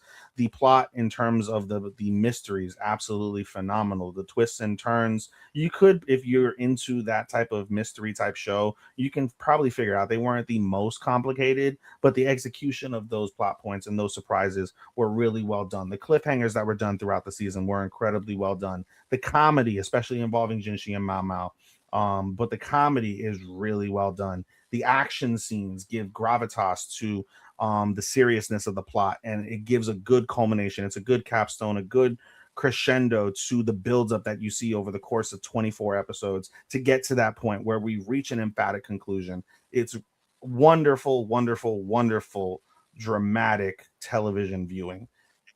Cannot wait for season 3. Curious to see how they develop Jinshi and Mao Mao even further. What further mysteries will happen in the castle and throughout that universe. And a wonderful show that, from a mystery standpoint, is probably one of my biggest recommendations that I could give anybody to watch. Available on Netflix as well, so more widely viewable as well. Yeah, I can gush about this show more, but Apothecary Diaries is among my favorites. Cannot wait for more. Number 3 of this season. Alrighty. Number 3 P. Taco P's original Sin P. Enjoyed it very much, P. Very dramatic, P. No, I can't. No, I. For everything, Matt. Fuck you, P. Fuck the parents, P. Damn. No, I went into depth for this, on the summer awards show. I'm not gonna repeat myself for it. Very dramatic. I will not recommend this to everyone. It is not for the faint of heart. If you're into that deep drama, sure, but just be warned that there is child abuse, there is child death, and they do not shy away from it. They do not sugarcoat that shit, especially from the first episode. The reveal for Takumi 2, that was great. 6 episodes, short and sweet, to the point, got the job done. Made an impact with the time it had, so I definitely appreciate it for that. No complaints from the manga. Everyone was very satisfied for it. It was hard. I could have put it anywhere on in 1, 2, 3, and it'd be fine. But with this, it's number 3 for them again. I cannot really recommend it to people. I really cannot. If you're into want to know more about anime, so just the basic essentials. If you want more, then sure, I will tell you. But you just warn people when you do. And if there is anyone that has like abusive parents type of thing, like I said, run, run to help. Whether it's police, a neighbor, friend, anybody, just you gotta look out for yourself and do not let family fuck you up. It is awful. Any type of thing, whether it's physical, mental, emotional, abuse is abuse. There's no hierarchy. It's all the same, and it's not fun. So yeah, number 3, Taco P. All right, number 2.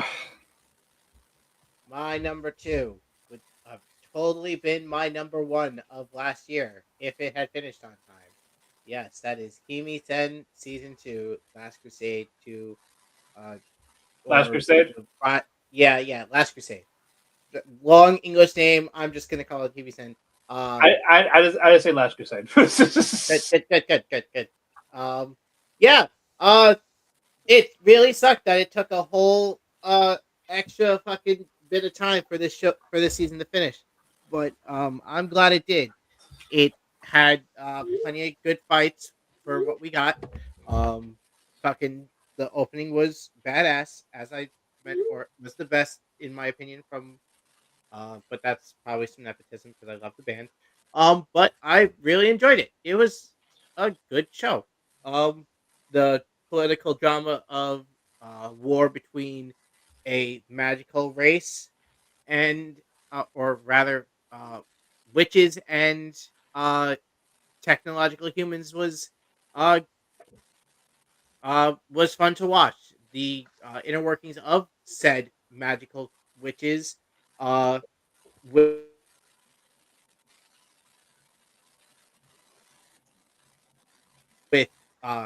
some good twists for good for the drama. I enjoyed it. All right, Next. Who number is 2. number 2 is Dr. Stone Future Season 3, aka STEM propaganda never hurt so bad. I That did really that wrong. I really He was enjoyed it. trying to get his boyfriend back.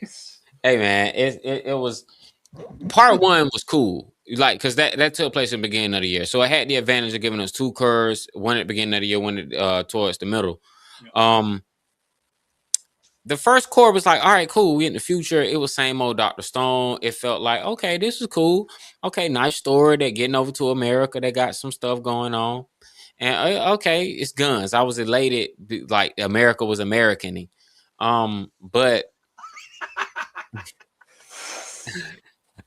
seriously, because I was like, yeah, bro, that's authentic. Like, okay, yeah, this is authentic. We got no, because for real, we got the representation. They got to America, and we got influencers, we got doctors, we got dark skinned people, we got black people. It's just like we got you know what I'm saying? I was like, oh, junk, it's a lot of color. It's a lot of people of color in America. Okay, they got it right. They only recently have they started getting that right. But it was when they got to Brazil in part 2 that really just said, "Holy shit! Okay, yeah, this is one of them." They went on a violent run that was I've never seen nothing like that in this show. I did not know the show could get that violent, this serious. I did not know stakes could get that high, and I did not know consequences could be that dire. By the time we got to the finale, it was just emotional roller coaster had drifted slowly and slowly until we had one character remained, who even got a grown up arc because time like years passed and we were able to see Suika grow up, and now Suika's grown up, and crisis averted, but it sets up the next arc, and I'm even more excited. Let's get excited. That's my number 2. 4.5 out of 5. Dr. Stone Future Season 3, Part 1 and 2. All right. Number 2, Ethan. My 2 and 1 are obvious, just what order. And to your point, Matt, as well. If you put one over the other, or vice versa, I don't think it would have mattered too much. I think they all fit in that for me at least. Number 2 for me, I picked Orb. Those who know me most intimately would know that over the course of 2025, I'm not saying that I'm a religious nut, but I found God a little bit more than what I had been feeling him in the past. And so seeing this show as it relates to not only history, but to religion as well, I thought was very, very good from my perspective. The torture, the drama, the mystery, the buildup of this show was done excellently. The historical context of the show, though fictional in nature with our characters, the premise of the timeline remains approximately the same as it relates to history, especially with our finale with Copernicus about 20 years after the story, being able to finally convince the church of the realities of the universe. And so it's a good depiction of Christianity as a whole. As someone who's Catholic, but it's obviously all based around the similar things. Christians and we're always bad people as it relates, and some of them still are, obviously, but Christians as it relates to that time period in the 1500s, very ignorant, very obsessive as it related to the Bible and to the teachings of the church. The church was the absolute authoritative reality of their worlds, even above kings and nations. The church ruled absolute. And so seeing people question that is very inspiring as well as very, realistic, because that was the plight of those people back in those days. Those people were tortured in those same fashions. Those people who sought the truth, that sought for enlightenment, they had to do so in the shadows or had to do so in secrecy. And through their sacrifices were we able to come up with the realities of the world, the answers to questions in the universe that we had no fathom or no ability to conceive. They did those things. Our main characters, I agree with Chris, our third main character was the weakest of the three. However, I still enjoyed her story throughout. Our characters in 1 and 2, incredibly influential as it related to the entirety of the plot, and super important. To Matt's point with a couple of the other shows, no character felt like a waste. Every character contributed to the other character, and each of them all contributed to the greater good of the overarching story that was being told. The musical composition fitting for every single scene, fitting for the moments, fitting for the animated scenes. The animation, though simple, was executed very solidly. Very dim, very sinister in its own way. Not very many bright points, but that was the point of that show, and it is a point of that era because there's not much brightness involved in the 1500s with the way that 99% of the population in countries lived, and so very fitting from that aspect as well. Again, if you're into religion, if you're into science, if you're into history, this show will definitely pique your interest, and one that I can for sure and have already recommended to people that are into those type of things. Widely available on Netflix as well. It's a show that I cannot tell people enough to not sleep on. Another show less than my number one, which we all know what it is, that is less than that one, but not for the faint of heart as well. Those that don't like gore or torture or feel certain things about that may not be for you. But if you are able to handle those things, I'm sure you've seen much worse in actual, like, real shows or fictional shows on TV. You'll be fine. And definitely one of my biggest recommendations, as I mentioned, for the entirety of 2025. Easily a 5 out of 5. I had no reservations giving it a 5 out of 5 in my book. Very good. Well said. Alrighty. Number 2 for me is Apothecary Diary Season 2. You rated it higher than me. Wow. I did, so shut up. Wow. I bow down to thee. I know. Yeah, you're forgiven. No. The reason why I rated it higher than Togepi because it felt a more complete story. Like we got more, like you got more carried over from season 1 with Mao Mao, Jinshi. It's definitely got more political with when we got more of Jinshi's reveal. people trying to overthrow him, or the consequences of the old emperor, who was basically Drake, Emperor Drake. That's why I call him. Heard he liked him young. Yeah, he ain't like, but Jinchi ain't like him. So, A minor. yeah.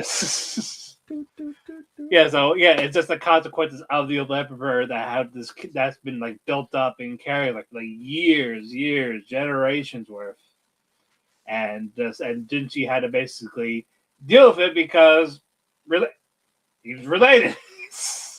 And the emperor's dead, so they take it out on him. So had to actually come out of that shadow to like I can't just hide as this eunuch anymore. Like I gotta do what I gotta do. My brother's the emperor, but I'm still the moon prince. I believe that's what that was his nickname. Yeah. So and like I'm next. I'm gonna be next in line for this throne. So and eventually it's gonna happen because his brother doesn't give a fuck. It's really he just wants to fuck. I respect it, but it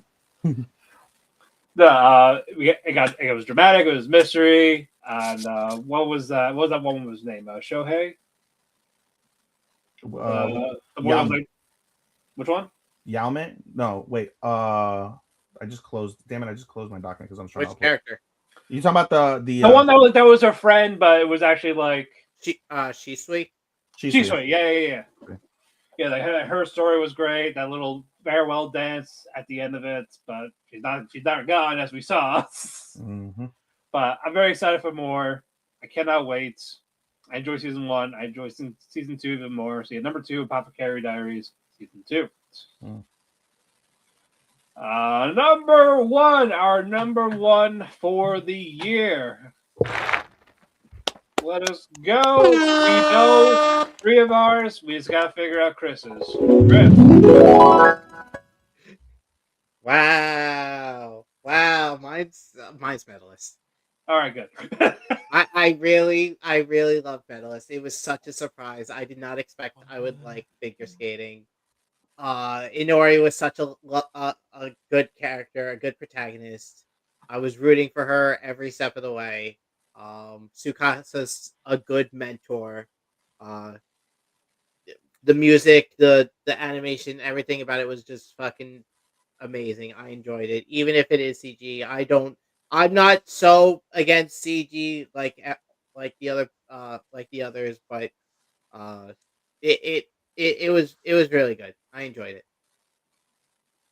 Okay. Very good. He's into. Yes, I can't wait to binge this. I can't wait to binge it. Yeah, I've been saying that, and I wanted to finish it beforehand, but just the fact that you guys put it so high, I can. Yeah, I know. It kind of makes me feel like, damn, did I miss out? Like, because I would have watched it had I like it been on my radar, but like by the time it's like it wasn't on my radar, and then they loved it, and I saw the first 3 episodes in a day, and I haven't had a chance because I've been busy. But the first 3 episodes alone, bro, like I said, I put it in my 30s. I mean, if I watch Yuri on Ice, I feel like if I watch Yuri on Ice, I could definitely watch this because I do like the whole idea of figure skating. I love Yuri on Ice is also great. So, but I feel like I could definitely check this out. So I don't know, maybe I'll add it because there were a few shows that came out last year. A couple of those Chinese anime y'all raved about. I was like, after watching Faded Princess, I was like, maybe I'll check more of them out. Anyway, let me give y'all my number 2. But there's better Chinese shows compared to Fate Magical. So. Oh, I thought you were about to say compared to 2B Hero and Blood 2B Hero Mystery is a lot better. Like I said, I do rave about Link Click. There's another one coming out. I forgot about that. Out this year. Yeah, 2025 had some ones I want to revisit. I'm actually going to think about what I can revisit. But oh my god, like winter's such a strong season. Anyway, my number 1 was Taco P's Original Sin. Yeah, that was it. Taco P's Original Sin. It shows up, ruins your emotional stability, refuses to elaborate, then it leaves. Like it just came, you saw it, it conquered, it made you feel what it felt, it depressed you, it pulled you in and never let you go until it let you go and it was done because it was so short. But an anime doesn't have to run 12 episodes, 24 episodes, 50 episodes to be great. You can have a short run as long as you're intentional, you don't waste time. And I think the biggest thing that helped it, every episode wasn't constrained to a strict 20 2-minute episodes. Some episodes were 40 minutes. The first episode was an hour. Some episodes were 30 plus. I think it just always helps when you just focus on telling the story instead of what it looks like and what it has to look like. That's why I have to give Taco P, unlike Ethan, I have to give Taco P a complete rare 5 out of 5. Like, I don't give out 5s lightly. I might give out 1 a year, but Taco P's Original Sin is a 5 out of 5. All righty. Ethan, go ahead. Yeah, Taco P. Number one. There's not much more that can be said. I went on a 4.5-minute diatribe during the summer about how impactful Taco P is. Like, to Matt's point, I don't really want to revisit it. I don't want to revisit the emotions that Taco P led me to. I can count on one hand the amount of emotional anime that are that impactful in my life that I've seen, and Taco P for sure is one of them. I disagree to a extent, Matt, of not being something that this isn't a show that you can recommend. I agree that this isn't a show that you can recommend to emotionally sensitive or emotionally disturbed people. I think it would definitely agitate those people. It's a tough show to recommend for people that have been in any sort of abuse situation. But I think this is a show that you can recommend if you want to know the darkest points of Japan, if you want to know the darkest points of being a parent, especially the latter portion. Whenever I talk about Takapi's Original Sin, I, in a half-hearted manner, say, watch Takapi's Original Sin. It'll tell you everything you don't want to do as a parent.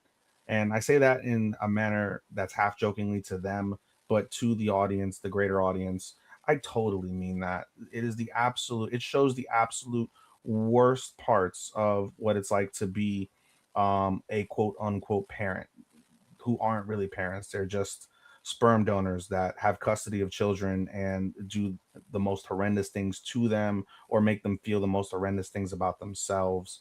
I think there is a lesson to be learned in terms of the unity involved, even though it was a tumultuous path to get to where they got.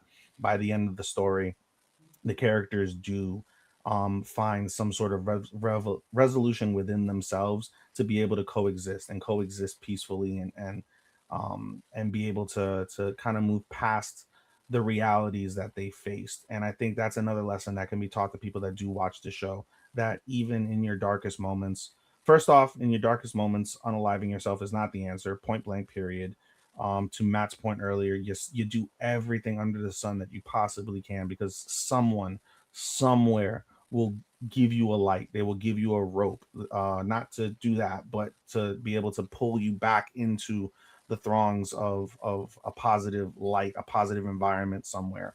I think it is a shining example of what it's like to be able to see in your darkest moments, there are ways out. There is a future. And I think that's really what it boils down to, that no matter how you feel in any sort of situation that is as serious or close to as serious as what you see in Takopi, there is a tomorrow. There is always a future. And I think everyone in society should remember that, in terms of how you treat people, in terms of how you view a situation you're in during one day, and then you wake up the next day. You should still thank whoever you believe in, that you woke up and you're able to live. You're able to do better. You're able to be a better version of yourself. You're able to better the universe, better the world somehow, some way. And for those who don't feel that way, I am deeply sorry for you, but I want you to just, as much as it may be difficult, continue to have faith, continue to strive to be able to find peace, find happiness somewhere, somehow, because nothing lasts forever in terms of any sort of emotional, physical, mental, like grief, issues, struggles. Nothing lasts forever. You will find peace no matter where it may come or how it comes or how long it comes. It will come. And Taco Pete is a show that definitely emphasizes that when you really think about it on a granular level. I can keep going, but I'm just going to end up making myself a little emotional. And I don't want to do that, because I think we should end this show. That's kind of why I stopped when I talked about it. Yeah, I heard it in your voice. And, you don't want to go down that. So we'll end it positively, Matt.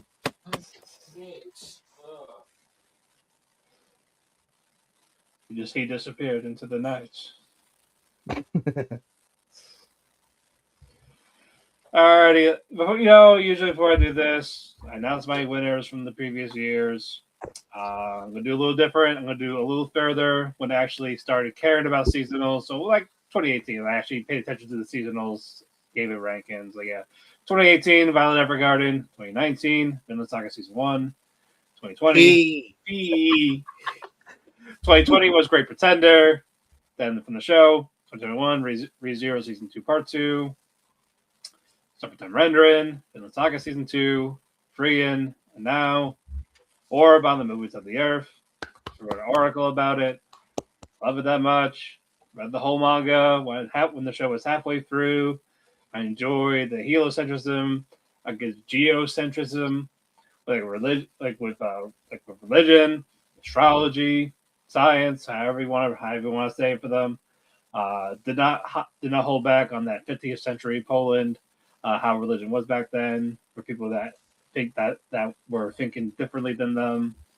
But they gotta understand, even now with human beings, they're always gonna find something to learn. They're always eager for knowledge in any shape or form, instead of just going to like a certain book, Bible, faith, whatever it is. And people are going to always want to expand, whether it is the science or the astrology of it. It's going to happen. We are curious creatures at the end of the day, and we're always going to find out in some shape or form. Everyone had a purpose. Raphael, big impact in just 3 episodes, and then a little return. Novak, compelling villain with it was something that he believed he was in the right until the very end. And in a way, maybe someone does believe he is right. If someone who believes in that faith, maybe they do seem like a good guy. It all depends on interpretation and on someone's perspective. And Novak was like the perfect prime example of that thing. Oxy, he was great. So was Badeni. Badeni was also the example of human knowledge, of wanting to learn more. And they even said, hey, if you open that book, if you see what's inside, we're going to cut your eye out. We're going to blind you. And you know what? He said, worth it, and opened that book. He started reading. And because of this, he wanted to learn more. He was, even just in a small church, we got banished from the other church. He still wanted to learn. He did stuff like that. Draka, her time was short and sweet, but you know what? It still served a purpose. Same thing with Schmidt. I freaking love Schmidt. And the crazy thing is, it didn't just start with Raphael. It started with Hubert, the one that influenced Raphael to seek this stuff out, because Raphael was a curious man in the beginning. Like, and he told him, like, before I die, here's all my stuff. Do with it as you will. And that had been carried around for such a long time until they found it. It got burnt. But Yolenta, she had it. Well, Badeni had it written down. Or, sorry, not Badeni. Oxy, he had it written down. Yolanda had that copied. Draka had it memorized, thankfully. And then we got Albert Brudetsky, like the actual character, like the actual person in real life. See how it is, and then it's like a whole full circle, like around the moves of the earth type of thing. Full circle again. And we get to see the real Raphael in that, or sorry, different Raphael. And it boiled down to, like, if Raphael was alive in that timeline, that's probably how he probably could have acted. We don't know. People can change, and in that quest of knowledge, you can either corrupt you or put you on the right path. It all depends. I love it all. I love the story of it. I love the drama. Very satisfied with it. So yeah, number 1, or on the moves of the earth. And we're done. Ooh. 2025. 2025 is over, and we will change that logo because it is winter time. Yeah, you know, all the logos. all those great year. Had a lot of fun. Good, bad, ugly. We experienced it all in 2025. I cannot wait for 2026. We're going to start that, I think, next week. We will see. Who's going to join me? Who knows? Probably not me. I haven't watched the sing. I don't want to watch. I want to binge Medalist. So my goal is to binge Medalist before I start. Cool. You starting off 2026 pod, you're like, come on, Ethan, you gotta get with it, dog. He's a human. Let him do what he wants. I know, bro. I know. But no, thank you all so much for a great year. Thank you to Network, Industry Radio for sponsors on the social media platforms. So keep a shout out. If you're on audio platforms like Spotify, Apple Music, give us a 5-star rating to help us out. Follow Otalku Cafe on various social media platforms, whether it's Facebook, Instagram, Twitter, fuck them. So we will have a YouTube for 2026. Follow Chris at Chris Zephyr on all social media platforms. Follow Sean at Sean Raku, aka Starman, Rico Star. Check out his music, check out his books. Follow Ethan, whether it's at Enemy Daisuke 24 or Showstopper 24. Follow me, David Phoenix 12 or House Up in Cosplay. Thank you, Sean, for being an editor, and I hope we have a great 2026. With that, oyasumi and good night. Sayonara, minasan.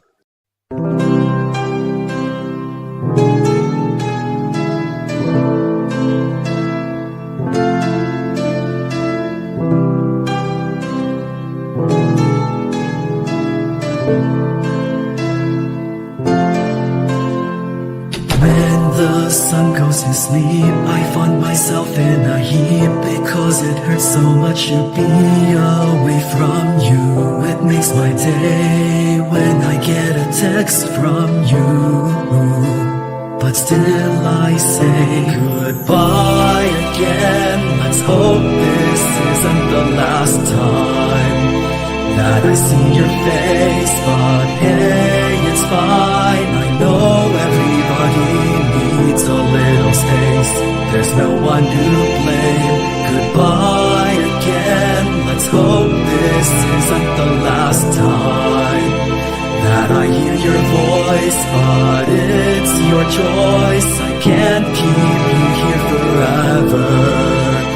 Just promise me that you'll come back.